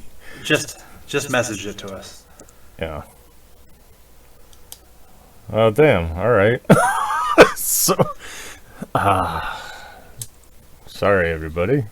Yeah. The silky smooth voice of yeah. Oh, that sucks. The silky smooth rasp. But he's having some maintenance work showed up at his place, so it's all loud. They're banging. Of course, it happens now. Yeah, you know. All right, so I guess it's what is it? Wonderfully Dark episode from here on out. Half Wonderfully Dark episode. Yeah, fuck it. We'll finish up. We'll carry the torch, bud. We got it. So, now we'll talk about all the cool stuff. Venom 2. All right. Venom 2. Venom 2 was pretty good. Yeah, I was, oh, now he's texting. He's mad. I can see. I can still hear you. So he's listening. Anyway, we'll get into Venom 2. So, Venom 2. Yes. What'd you think? I thought it was really, really good. I was, I don't want to, like, spoil too much, but, like, it was great. And then that post-credit stinger kind of made it legendary. Yes. Fuck it, we're going to spoil it. I don't give a shit. All right. We got to. I mean, so if you haven't seen Venom 2, yeah, that's what we do. The spoilers. If you haven't seen Venom 2, you may... Yeah, V's just like, spoil it. He's communicating to us through text right now while we're talking on the show. All right, so yeah, we'll spoil it. Well, it's not all over the net because it was kind of surprised to me. Like, I kind of thought they would do something about this, but I didn't know it would be like straight up just... Well, okay, Venom is in the multiverse now, and he comes to our reality, the MCU reality. Yeah, so now he's part of the MCU. They start talking. This is a stinger after the whole movie, which we'll get into. But the big thing is they're talking about the multiverse. Venom is connected to the hive mind, which alludes a lot to the King in Black. So yes, they're going even further into the symbiotes and everything like that, which is cool. God, I fucking hope so. Yeah, I mean, as much as I love the Carnage fight this time, I'm tired of seeing him fight symbiotes, so they got to get him some new villains. This one was done way better than his fight with Riot because it wasn't two goo men fighting each other. They looked like they actually had like substance to them. Yeah, that was a big improvement, and Carnage with the axes and the spikes and stuff like that. I think a lot of it had to do with Andy Serkis taking control, and he knows how to control digital people. Yeah, that's all he really has been for the majority of his career, other than Claw. But yeah, so basically what it boils down to is they're talking about the multiverse, Venom and Eddie, and then all of a sudden it just shifts, and he's in the multiverse. The TV he's watching starts playing a news report about Spider-Man and being Peter Parker and all this stuff. So it's basically alluding to he's now in the MCU universe. And he walks up and he goes, I forget exactly what he says before he licks the screen of Peter Parker's face. It's like, this guy. And then he just licks it. Yeah. So it looks like we're going to finally get Spider-Man versus Venom. And I guess you were telling me some of the stuff, maybe it wasn't you, I don't know. In the previews, a lot of people were like, "Oh, this is this," but then oh wait, no, it's Venom now. So yeah, no, that was me. Because I think even Big V, there's the one part where like there's just big hulking guy just tears down the wall in front of or behind Tom Holland, and everybody was like, "Oh, it's the Lizard," but now everybody's like taking a closer look, and it looks like it's Venom. And he's running.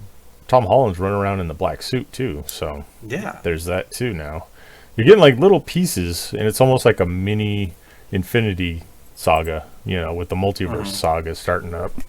So, but I mean, Venom versus Carnage, the whole movie itself. I mean, the stinger scene notwithstanding, was actually a pretty decent movie. It was. Yeah, I think Woody Harrelson killed it as Carnage. Yes, I thought he was great as Carnage.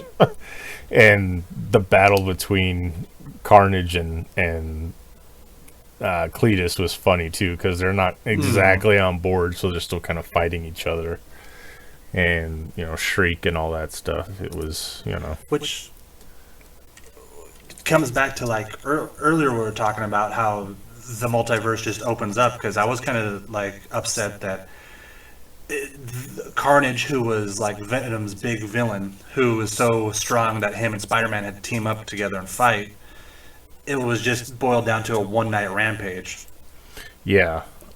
But like now with the multiverse, Cletus Cassidy could very much be alive in the MCU universe.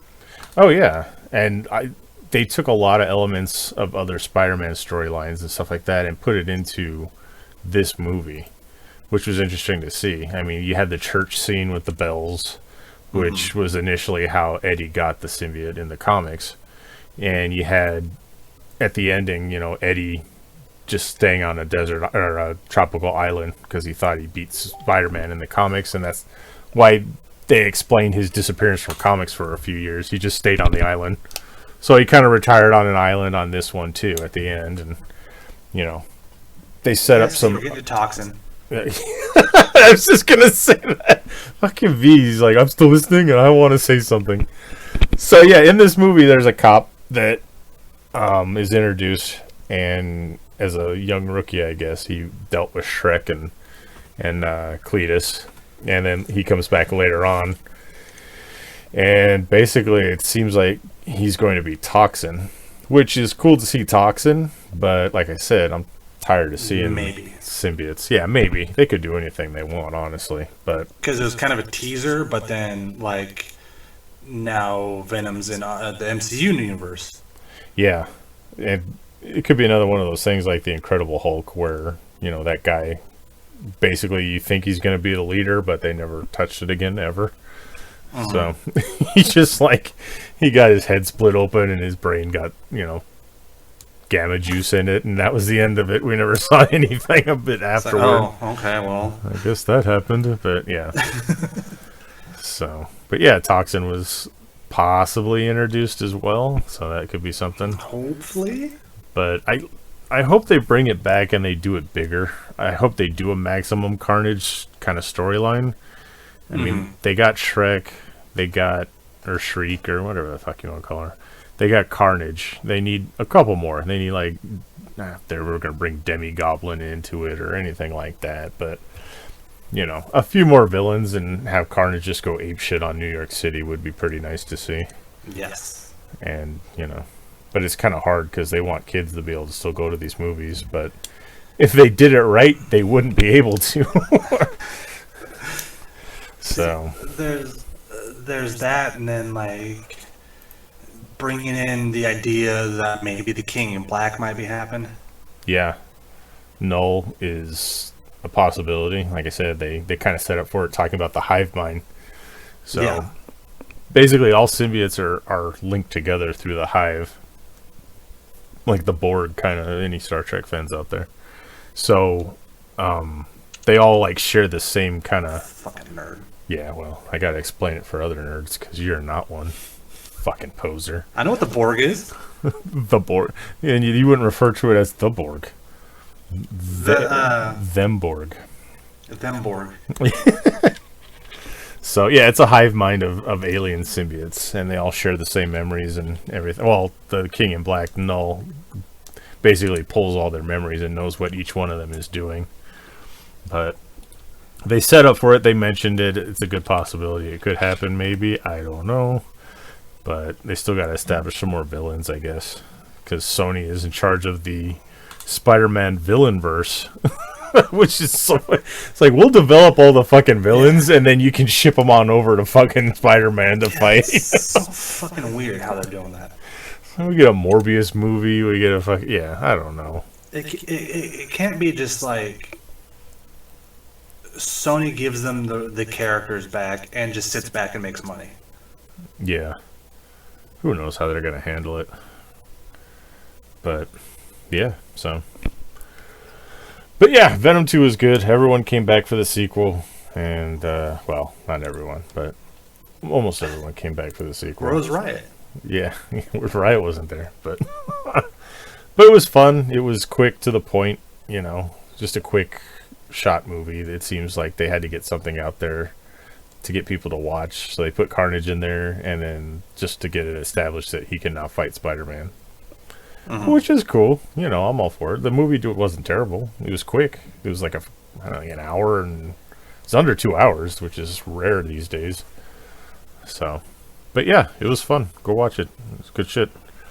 It made more money than Black Widow and Shang-Chi, so Disney's pissed. Oh, yeah. They're like, what? Oh, God yeah. damn it. So, Motherfucker. it's all right. We have an ace up our sleeve. Right, Eternals? Let's do this. I don't know. So, but yeah, it was fun. Venom 2. Go see it. You know, that's all. That was my review. Fuck. Yeah, let's go see it. I want there to be more. So go see it. Everybody go see it. More Venom, please. It will be cool to see Venom and Spider-Man fight, because it's, you know, not a mucky goo man versus another mucky goo man. But, yep, that's what I got. How about you? That's basically the same thing. Okay, Go cool. see it. I said I wanted to go see it. So I think anything else we got to cover? Well, now that V's gone, we can't do our regular shit. God damn it, V. It's just like 4 weeks now that this shit's fighting. Oh. I'm forgetting that I read Power Rangers versus the Ninja Turtles. It's falling off of my brain. My short-term memory is a bitch. Did you see the Paranormal Activity new movie? No. I haven't. To be honest, yeah, I like horror movies, but I watched the first one and that was it.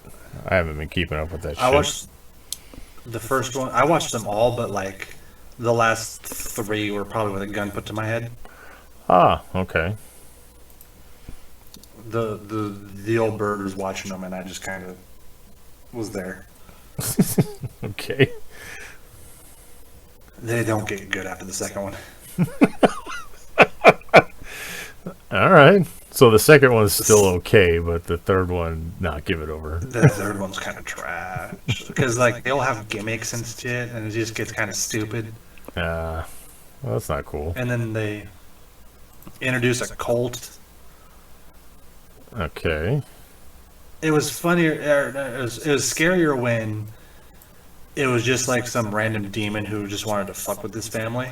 Yeah. But then, oh no, this cult was putting the demon out there to mess with this lady, and she's supposed to be the vessel to carry the demon and all this other shit.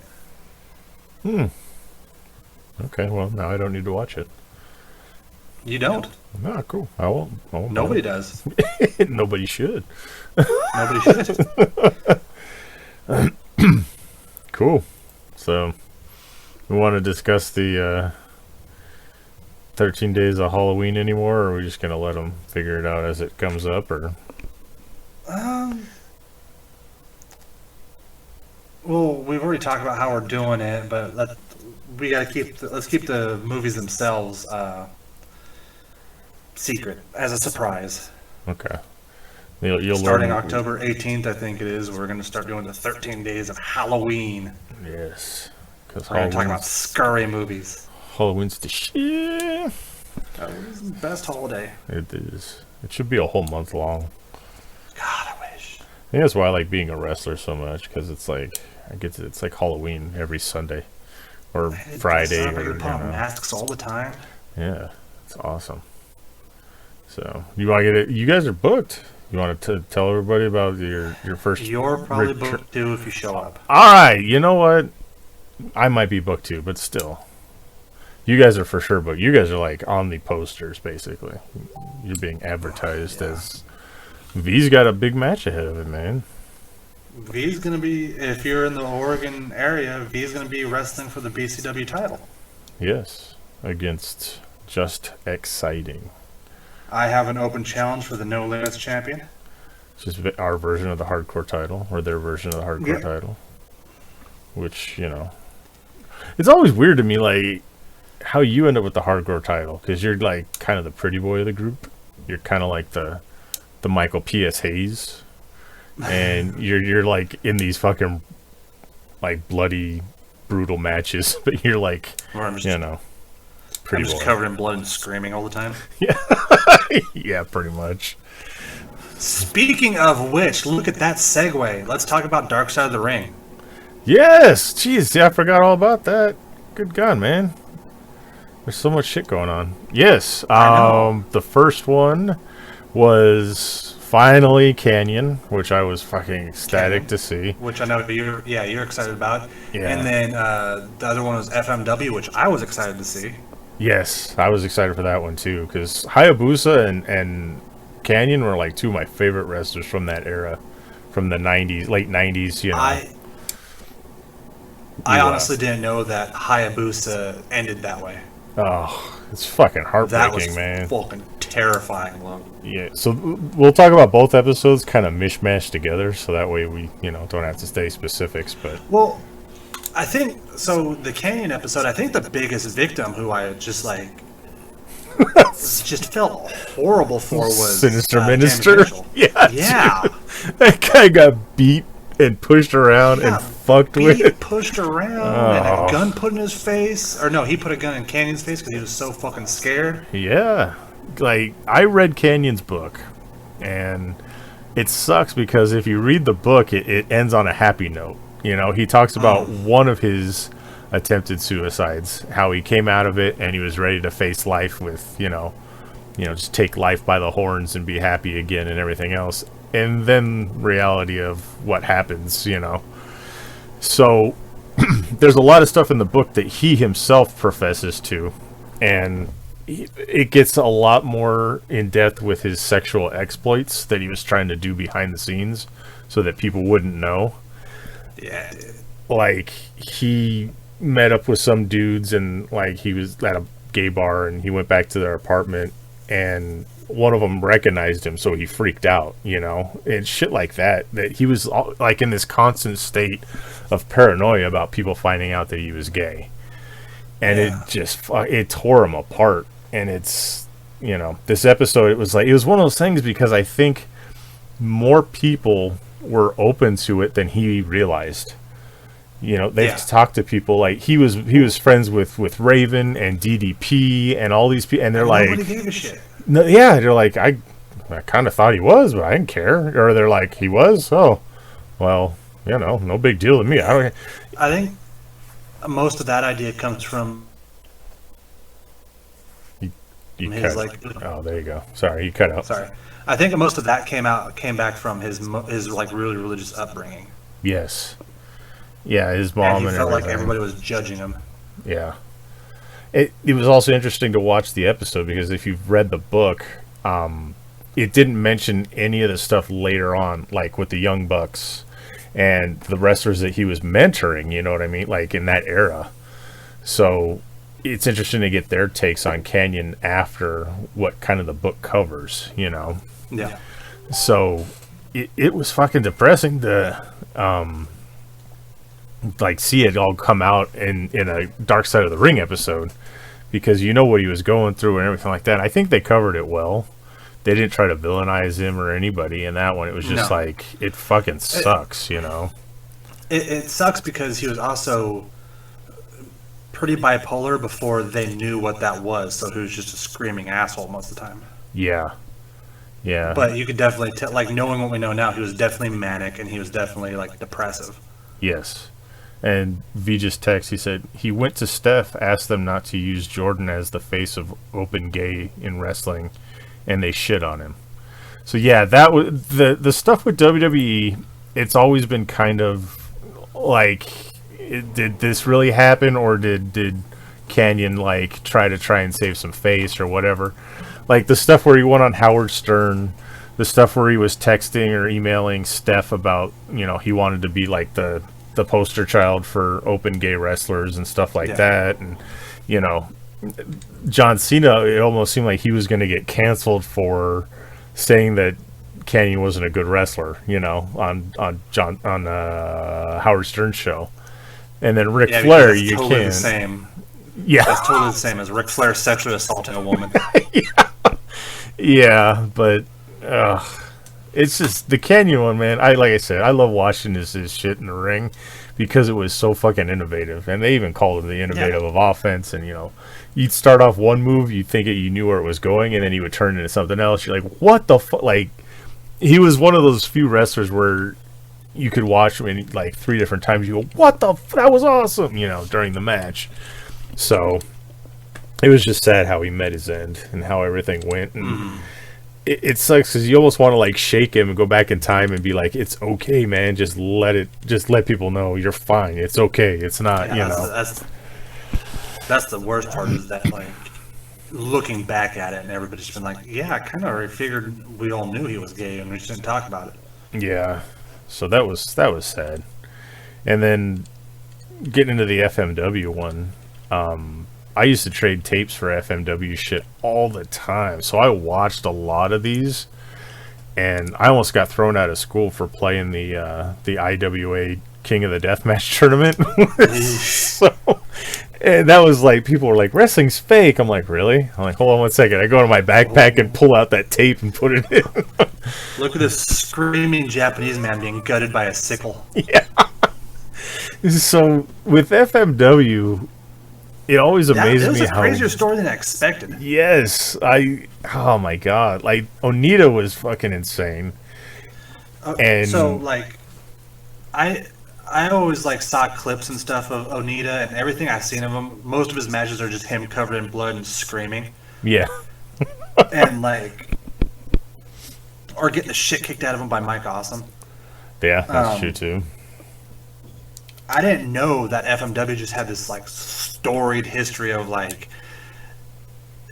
being the biggest promotion in Japan at one point, and being involved with the Yakuza, and the next CEO killing himself. It was the ring announcer. They just gave him the company. It's like... And he was running it into the toilet because he wanted to be more family friendly. Yeah, he didn't understand the product.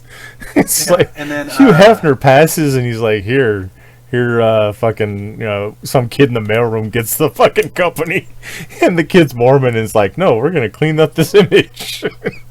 And the shit tanks and they don't understand why, And then the story with Sabu getting the shit kicked out of him by Yakuza. Oh yeah, and Mike Awesome saved him. That was a cool story. I never heard that one. Yeah, which would be a funny thing, which is like 6'8" Mike Awesome just bursts into the room and starts throwing Japanese people around. It's like, oh no, it's a Mike Awesome! Yeah. So much stuff, like Terry Funk. I was surprised he was, because last we heard of Terry Funk, he was like in some old folks' home, half senile. Yeah, and you could kind of tell that it was kind of in the living area of the old folks' home, but he seemed still like pretty cognizant. Yeah, he was still funny. He was still, he's still funny. He's still Terry Funk, which is nice to see. Those matches were too violent. And then a surprise for me, and I mean, he shared a locker room with us, Ricky Chusen. Or not, Ricky Fuji. Ricky Fuji, sorry, Ricky Chusen. It's always weird to me seeing people that I know on TV. Yeah, he's been in BCW maybe a couple of times. I remember once for sure. And yeah, he was like one of the coolest, bigger names that we've had come through, because he was just cool dude running around saying hi to everybody and being like real, bubbly and just happy. Yeah. And I'm like, dude, you were fucking like getting your head sliced open every night in FMW. And you're like, oh, hi, how you doing? So, hi, buddy. Yeah. Hi, buddy. It was funny because he came and he performed in BCW and everything. And, you do your handshakes and, you show the respect and all that stuff. And then like 2 or 3 days later, I got a friend request from him. I was like, holy crap. All right, dude, this is totally cool. Yeah. So it was cool to see him on there. Just talking about FMW, being like, because he was there for the later parts of it. And he's just like, yeah, you could tell it wasn't going well because the ring announcer guy had it and was trying to change the aspect of the company. Mm.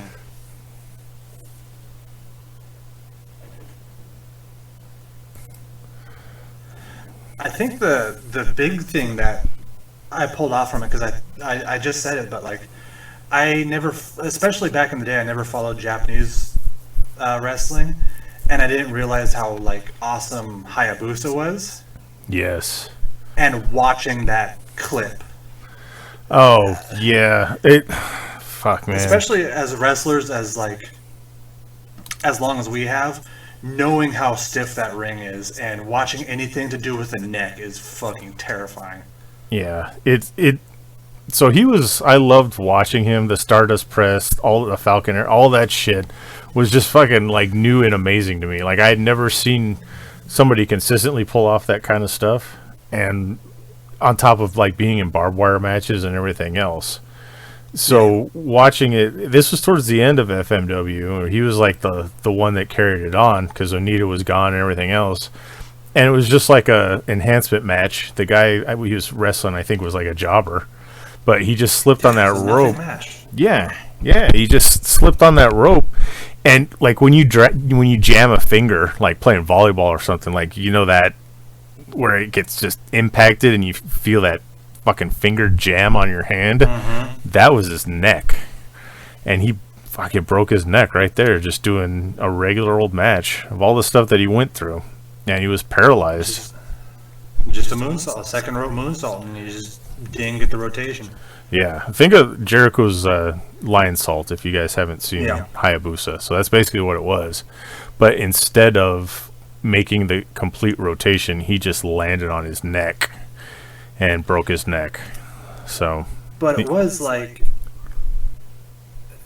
before he passed, it was like weirdly like moving to see him get up out of his wheelchair like a couple years later. Yeah, they had a FMW anniversary show, and he got up out of the wheelchair and started walking. He walked to the ring. That was the big thing.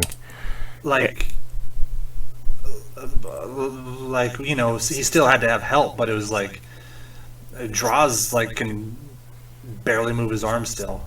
Yeah, it was, and then he died just right after that. On top, it's so fucking sad and depressing because like he deserved to be more recognized too. He's another one of those wrestlers. I remember like I was fucking just losing my mind when he got brought into ECW. It was him and Hayabusa or Hakushi versus Rob Van Dam and Sabu, and it was one of the greatest matches I have ever seen out of ECW. It was probably one of my favorite matches that they ever did. And to see, I can't even remember. It was Heat Wave, Hardcore Heaven. I can't. And it's also the match where Rob Van Dam gets his eyelid fucking tore off. So man, I don't want to watch it. Oh my god, that's one of the most horrifying, like outside of somebody being paralyzed, that's the most horrifying injury ever. So the table broke and the piece of wood came up and just sliced his eye and he even talked about it in something. He's like, yeah, I felt like this thing on my eye, and so I went to go reach it and pull it off, and he realized it was his eyelid. So that's the same match.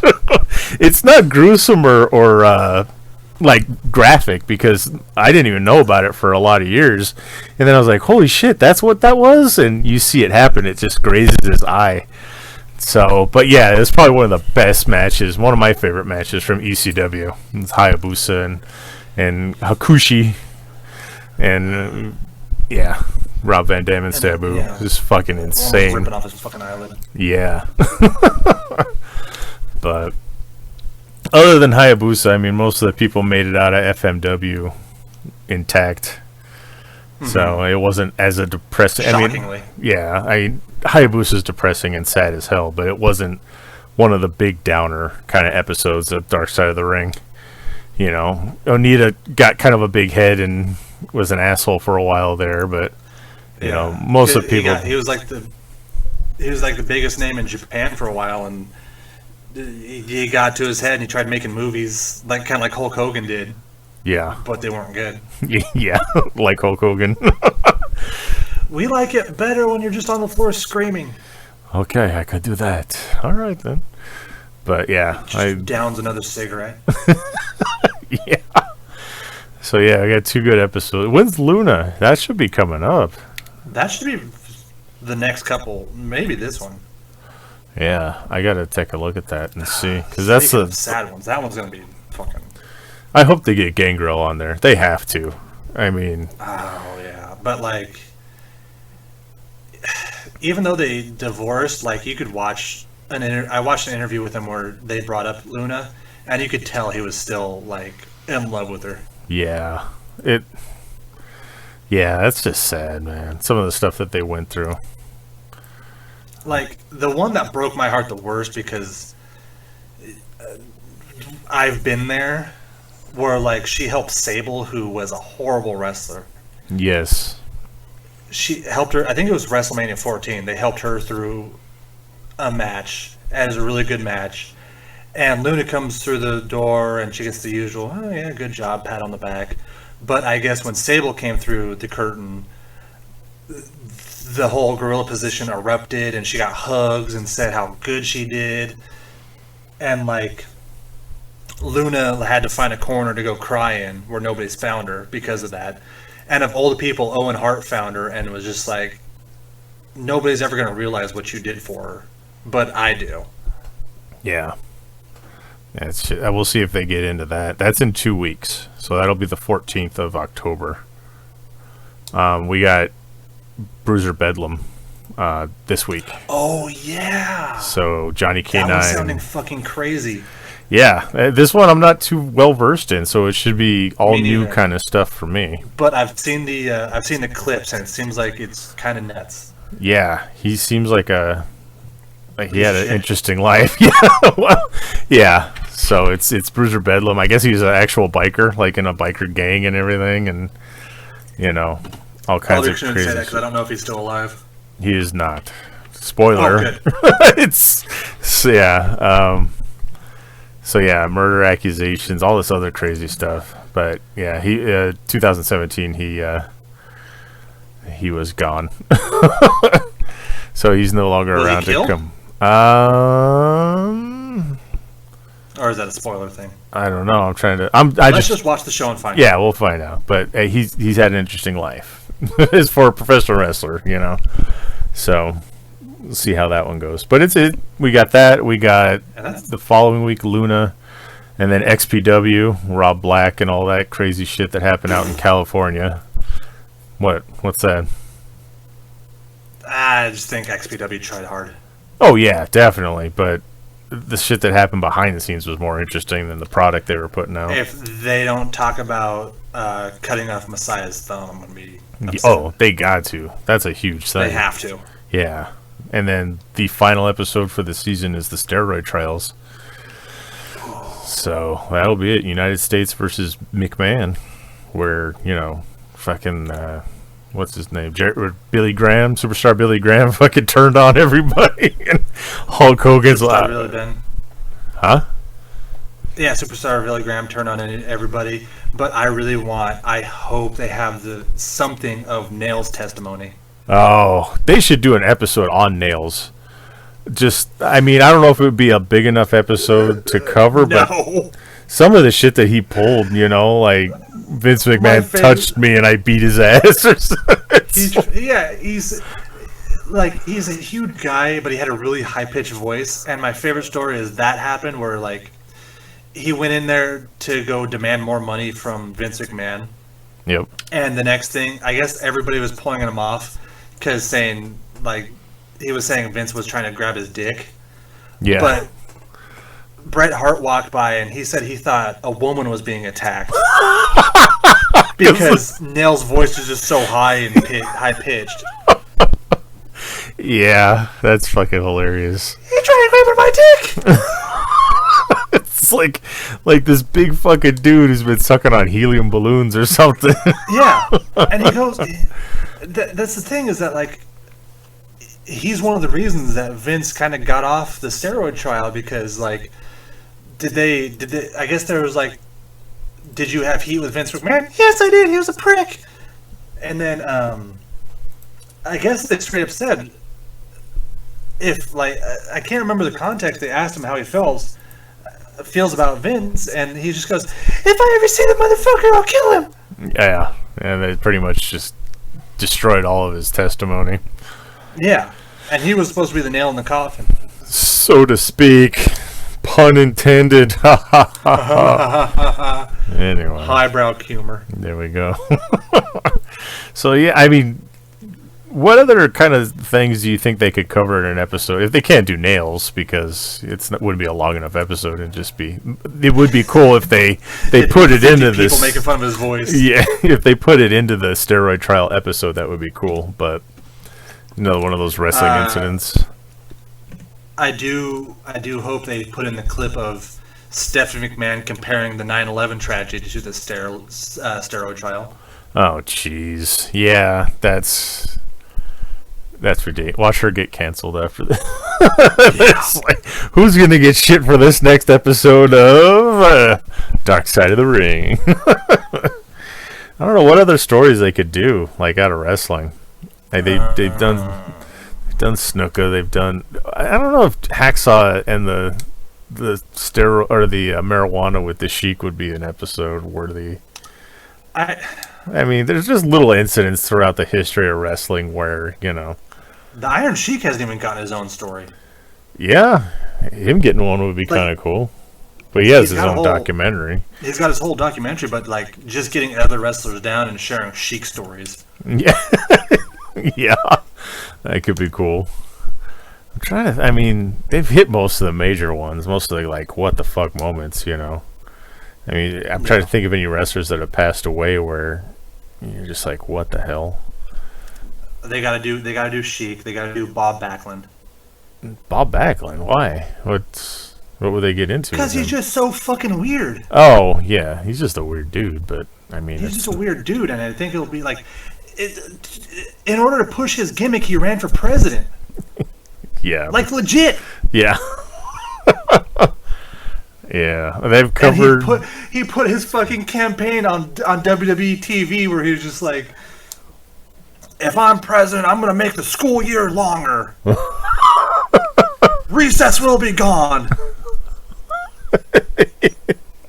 Oh, Bob Backlund. And also the fact, like, he'd read the dictionary and discover new words, and he'd try to put them in his promos without knowing what the fuck they meant. Yeah. Yeah. He's like the originator of running around calling everyone a pleb. You call them plebeians, though. You're a plebeian? It's like, what? What the? V, are you back? Did you just call? I should be. What? There it is. He's back. At the end of the show. Yeah, well, now it's not the end. We got to keep going. We got to get this shit out of the way. I don't know. So let's go back all the way to Venom. Oh, God, he's got all... I've been taking notes as I was listening, and I have some grievances. Oh, God. Number one. Yeah. Grievance the first. The first. Speaking of Bob Backlund. Bob Backlund. So, all right, well... V, what do you think they should do Dark Side of the Ring on? Season 4. Season 4. What would you put in there? I don't think Bob Backlund would be a Dark Side of the Ring, though. He's just a goofy fucker. Did you see that episode where they were tracking down the memorabilia that Bob Backlund had sheets? Yeah. He's just got this shit in his, like, fucking basement. Right. And he's just like, he's in a tracksuit, and they're like, "Oh, you caught me doing step ups," and he's just like 1001, 1002, 1003. Yeah, it's fucking Bob Backlund. He just starts screaming at fucking Sergeant Slaughter. You hit me with that riding crop. Oh, you hit me with. And he starts jumping up and down and like falling on the floor, flailing. Yes, so that's Bob Backlund for you. Anything else you could think of, V? See, that does need a fucking episode. What about Vader? Would Vader make an episode? I think... I don't necessarily know if he would. I mean, he's had some pretty... I would say kind of epic, like when he fucked that dude up during the Undertaker in his interview. Yeah. Yeah. That would be a good scene. He spent like 2 days in a fucking jail. Yeah. And where he got his eyeball popped out in the middle of the match would be a good spot in that. Ooh, Vader would be good. Stan Hansen would be better. Yeah. Well, Stan's still alive, so he could be in his own, Yeah. which is very rare that they do one where the actual person is, He ran over the AWA title with his tractor because they wouldn't give him his deposit money back. I was going to say, Stan, and I mean, I don't necessarily think people have to be dead to have these stories told. No, a majority of them are, but I mean, like Bruiser Brody, the Von Erichs, I think Dino Bravo. I think one of the hardest things I've laughed at because I've been on that side of it is like Michael Hayes talking about there's nothing scarier than when Stan Hans is preparing the lariat, but he's so near side he's like squinting across the ring looking at you. Oh God! Fucking takes your head off. Was it the incident they just recently had where they kept all the fucking wrestlers hostage in Saudi Arabia, and they could do something like for that. That would be kind of interesting. Yeah. The blood money shows? Yeah, well, pretty much. They wouldn't let them leave. Like, oh no, we have no plane for you. You stay here. What about this plane right here? Oh, it doesn't work. Yeah. So, how much longer you got, Zach? Let's get this. Let's hammer through this last couple segments. Verses and I got to read something new this week. Damn it. So all right, so real quick, since it's been 2 weeks since we've done this, do we gotta do verses or comic book club first?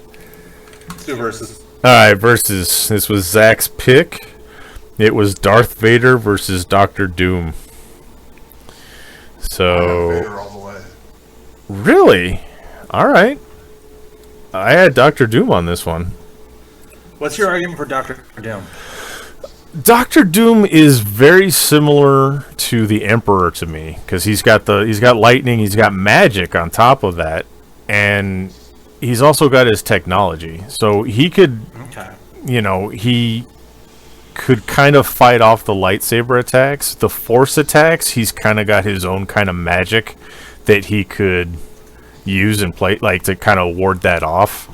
So I think that Doctor Doom would actually have a better chance because he's just got more to him. Like there's the Force and then there's lightsaber, but he's got the lightning, he's got all of his stuff, and that suit that he has is also very technical, almost like Iron Man.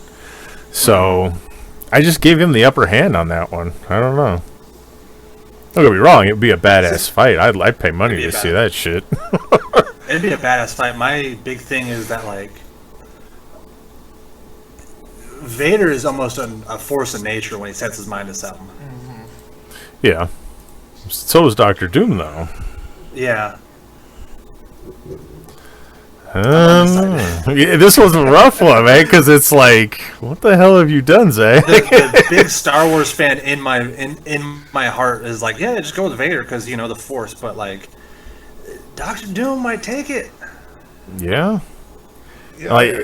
I didn't add in all the factors that you brought in. I was comparing like the magic and the lightning and stuff, but I didn't think about all the technology and Yeah, it's almost like Iron Man and Doctor Strange together with like heightened powers of both. Yeah, I'm going off-brand saying Doom takes it. Real? Huh? Changed your mind. That's awesome. I was undecided. That's why I wanted to hear you guys first. Yeah, don't get me wrong. It would be one hell of a fucking fight. Yeah. I wasn't undecided, but now I'm wavering kind of towards Doctor Doom, but I'm still. Vader. I don't know. Vader with the dark side. He uses all that like raw emotion, like all that anger and all that that hate. It's just like. I don't know. The only way Vader was somewhat defeated was when he started showing compassion. Yeah. So, without showing that compassion, he's just like fucking, he slaughtered everything. That he was unstoppable. Yeah. But then you gotta take things, I'm gonna go a little bit, help the Vader side here. Like, Squirrel Girl fucking beat Doctor Doom. So, you gotta look at that shit too. Well, yeah, but Squirrel Girl beat Thanos, too. That's true. Fucking Squirrel Girl, man. You break it down, Doctor Doom is human who he. I'm trying to think of it's like the most downfalls of villains. They overthink things. Oh yeah. Where Vader just doesn't give a fuck, and it wasn't until that emotion got brought in that like Luke finally broke the hate and the anger, and Vader showed that little bit of compassion is what stopped him. And I don't think Doom has anything to like open Vader's heart with. Yeah, that's true. I mean, Vader's kind of biggest detriment is when he starts feeling emotion, and he's got no reason to have any of that in a fight with Doom. So it's got that going for him. I don't know. Yeah, this is one of those ones that was like, it was tough. I don't know, man. Yeah, this one's kind of a toss-up, but I'm still going Doom because this guy's got more gimmicks to him, and even go for it. What? I'm still going to be Vader, but it's like I said, it brought me a little closer to Doom. It gave me that little bit of doubt. Yeah. So the thing is the second Vader wins and he's getting ready to like walk away, the Doombot explodes and the real Doctor Doom shows up. Boom! I guess we'll call it that. Very, very true. I got a quarter right here. Heads Vader, tails Doom. Heads Vader. All right. So you go Vader. You go Vader. V goes Vader. I go Doom. So it's a split, but you know. It was a literal coin toss. Yeah.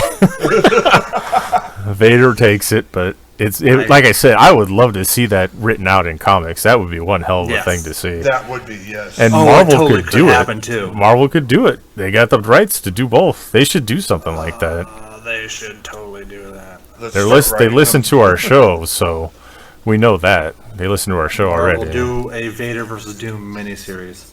Yeah, they just posted on their timeline about Punisher versus John Wick, so they're a little behind listening to our show, but they do listen. We know it now. They're catching up. Yeah, they'll get there.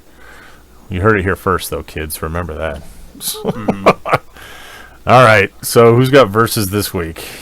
It's That V, would be right? Me. All right, V, what you got, man? I got Dr. Henry Jones Jr. from Indiana Jones All right.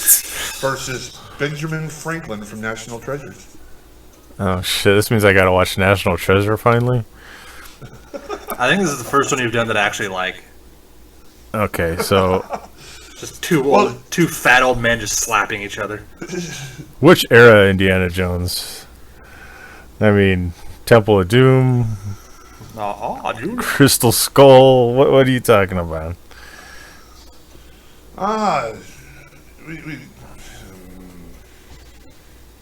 Okay, he's put a lot of thought into this, so. No, I didn't think of what era. Like I was threw the two together. I was in different hours with your mother. I guess Temple of Doom. I would put them both around the same age. Okay, that's what I was hoping for. All right, I will probably have to watch the first. I would have put fucking Lara Croft anyway. Well, that's what I was going back and forth. Yeah, I was going back and forth, but I went with kind of the two. Lara Croft is a little more like I think Lara Croft's a little more hardcore than Indiana Jones. that's true. Yeah. So I was like, okay, how fair is that really going to be? So I'm pretty much put like brain and kind of like that Okay. minimal action. Gotcha. All right, so we got that. Benjamin Franklin from National Treasure versus Indiana Jones. Sounds good. What about comic book club for for last week?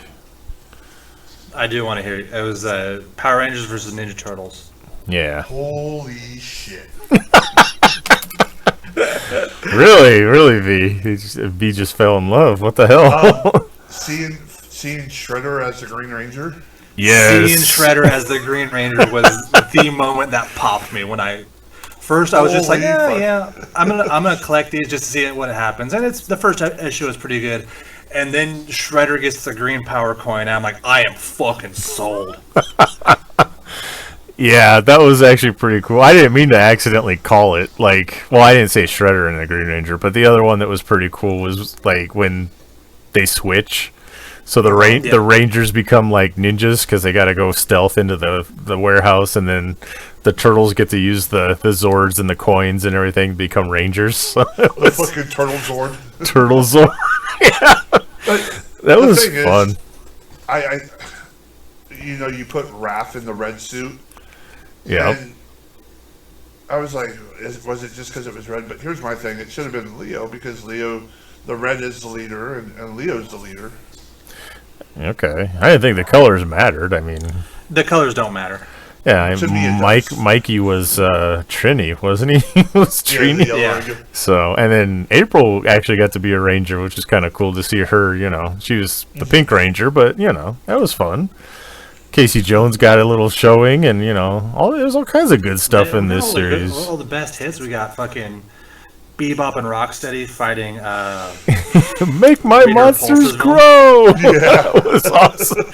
So fucking made Bebop and Rocksteady huge and have them destroy this Yep. city, and there was so much just fun. It wasn't deep or anything. It was just a fun fucking No. story to Yeah, watch. It was fun. Yeah.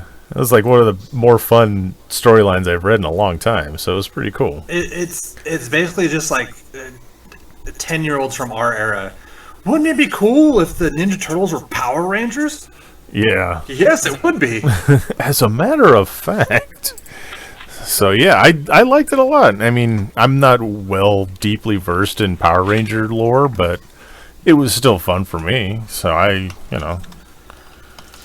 like that they in the other Power Ranger comic books they talk about how the power coins were passed on from generation to generation, and they didn't stick with just the Power Ranger team. yeah. They made the Turtles Power Rangers, and they gave Shredder the fucking Green Ranger, which I really need that cosplay. Well, they start on it and get it going for the next convention Next coming Comic-Con. up. Yeah, next Comic-Con. Nah, I liked it a lot. I was surprised. It was pretty fun.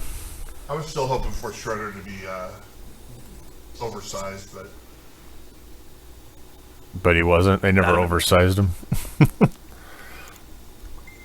Nah, it would have been fun to see that too. So Yeah. the artwork was good. I mean, there was nothing really bad about it. It's like I said, it's just fun from start to finish. So yeah, I liked it. There you go. It's a comic book Yeah. club. I mean, yeah. I think it was the first one I've got that you guys liked. I wonder. Nah, there's been a bunch that I've liked. What are you talking about? I wonder if Jonathan David Franks or whatever his name was did what the shit when he saw Shredder. Oh, he probably hated it. What the shit? That's fine. No, I'm the Green Ranger. What the fuck is this? I'm the Green Ranger, the White Ranger, the Red Ranger, the Purple Ranger, the Pink Ranger, the Gold Ranger. He just starts fucking MMA I'm having kicking a- his wall. I'm having fucking nerdy fans make movies for me so I can beat other Rangers. Jesus Yeah. didn't tap, and I won't either. God. There you go. All right, so it's my pick this week, correct? Or Correct. Yes. all right, so I'm going to go a little bit off book for what I usually pick. It's kind of actually more towards Zach's picking. Oh, thank God. It's Fucking no. It's an Image title. Oh, So I'm trying to think of what it's. It's Luther Strode. I don't know if anyone's ever heard of him or read him. it sounds vaguely familiar. So I'm trying to see where the jumping on point is exactly, because there's one called The Strange Talent of Luther Strode, which is 6 issues. But I'm trying to see if that's the first. Let me see here. Enthralling radio. I know. How you like that, everybody? So, You like that, you fucker? yeah, eat that. Entertainment you get for free. So, yes, it's called The Strange Talent of Luther Strode. It's an American comic book published by Image Comics. It debuted October 2011. Features historical horror, pop culture, and Judeo-Christian references to weave the narrative. All right, I'm interested. Okay, so I'll give you the premise real quick, because I actually haven't read it, and I was interested in reading it, and it seemed kind of Halloween-ish. So, Luther Strode, a skinny teenager, lives with his mother. After ordering a Charles Atlas analog, the Hercules method, he acquires enhanced physical abilities. The creators intended the story to as a slasher movie combined with the premise of Spider-Man.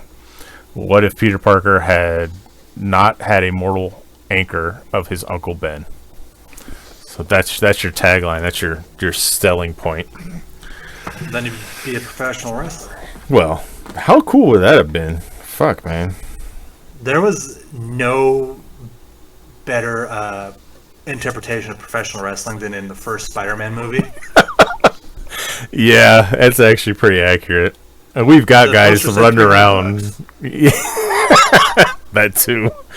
Yeah. We'll get a portion of the gate. Oh, after our expenses. Oh, motherfucker. Yeah. And there's guys I know in the business. We know in the business that are just like fucking Bruce Campbell in that with the flashy coat, yeah. Everything else. You know, the lady at the fucking front when you sign in. Sorry, small fry, we don't have a flyweight league. It's like we know all these people, and then you got fucking Bonesaw. We know people just like fucking Bonesaw. So Bonesaw.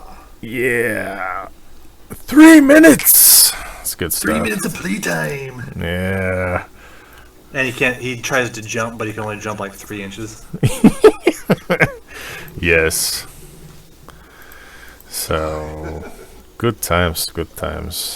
Well, all right. So we got Luther Strode. We got Indiana Jones versus Ben Franklin. What else do we have to cover? I think we got this one in the can. In the can. All right. Cool. Let me. What? Uh-oh. God damn it! So close. Oh, fuck yeah. I'm all caught up on that. Yes. The fucking harmonica. This one was probably the best episode they put out. Like, they've all been good, but this is probably the best episode they've had in a while. So I lost my Hulu subscription because we just decided it wasn't worth the money. And I called my mom. Don't believe in him. Why the fuck it? No, what is this Mormon thing? Because I was right about soaking. Oh.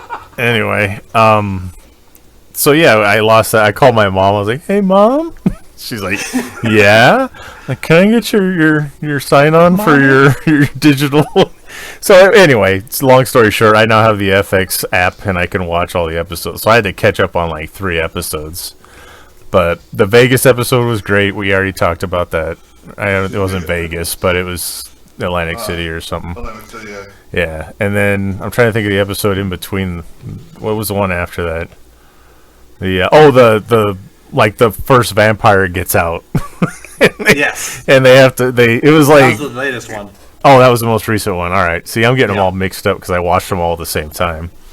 That one was great too. And then that's with the harmonica because he tried to. Like a Pied Piper tried to lull him to sleep with his harmonica. I don't have my flute, but this will work. I have a harmonica.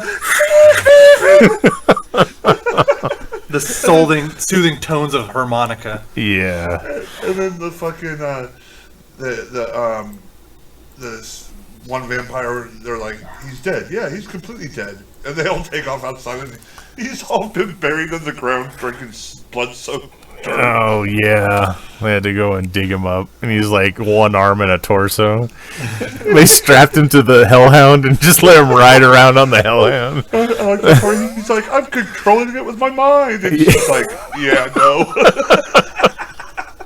That show is so great. I don't. Oh my god. Oh yes, I'm trying to think still of the episode in between. What the hell was that one? Was it the vampiric? No, that was beforehand, right? Where they argue over the chair? Yeah, it was. I'm trying to fucking find it. Maybe? Gail. I think it was the Chamber that of one Judgment. Yeah. Yeah, it was So- the one That's where where they they get find the the hell chair and Guillermo sits on it.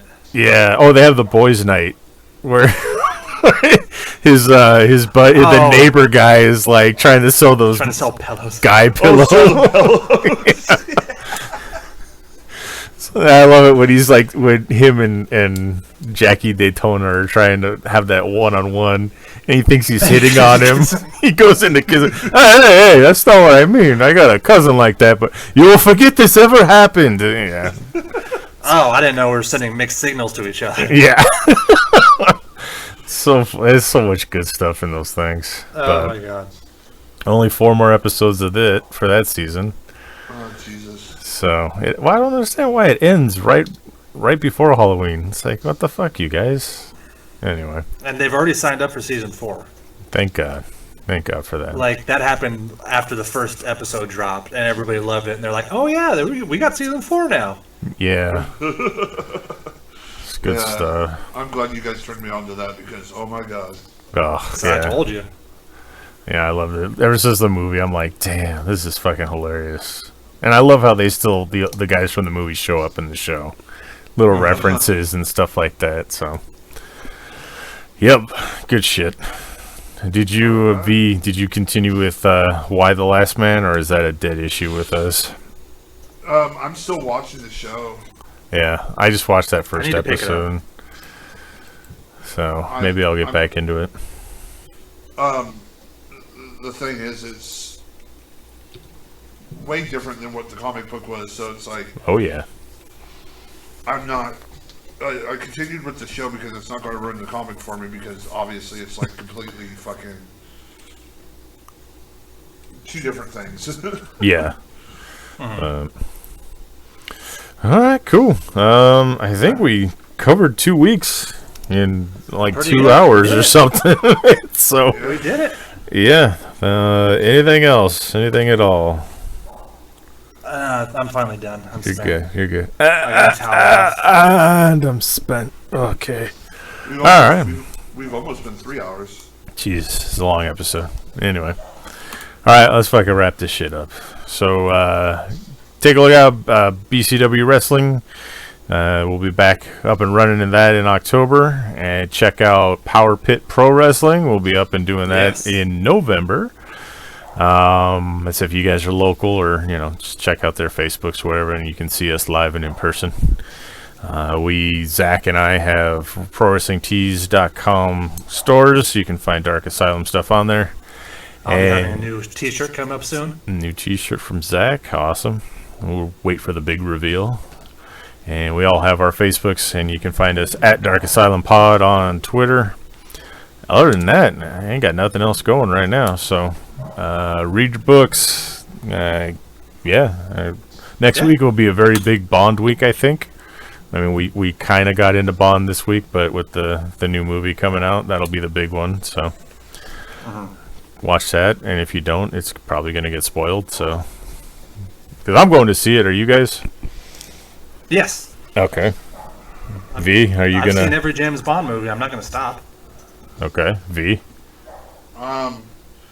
I know they're taking Little V's going with his mom tonight. I might eventually at some point, but probably not by next week. Oh well, fuck you then. Anyway. Fuck you. Well, fuck you. All right, so for our wonderful Zach Winters Fuck you, buddy. and for Big Vicious, It was my pleasure only giving you half my voice for the episode. I am Darkness, and the asylum is closed.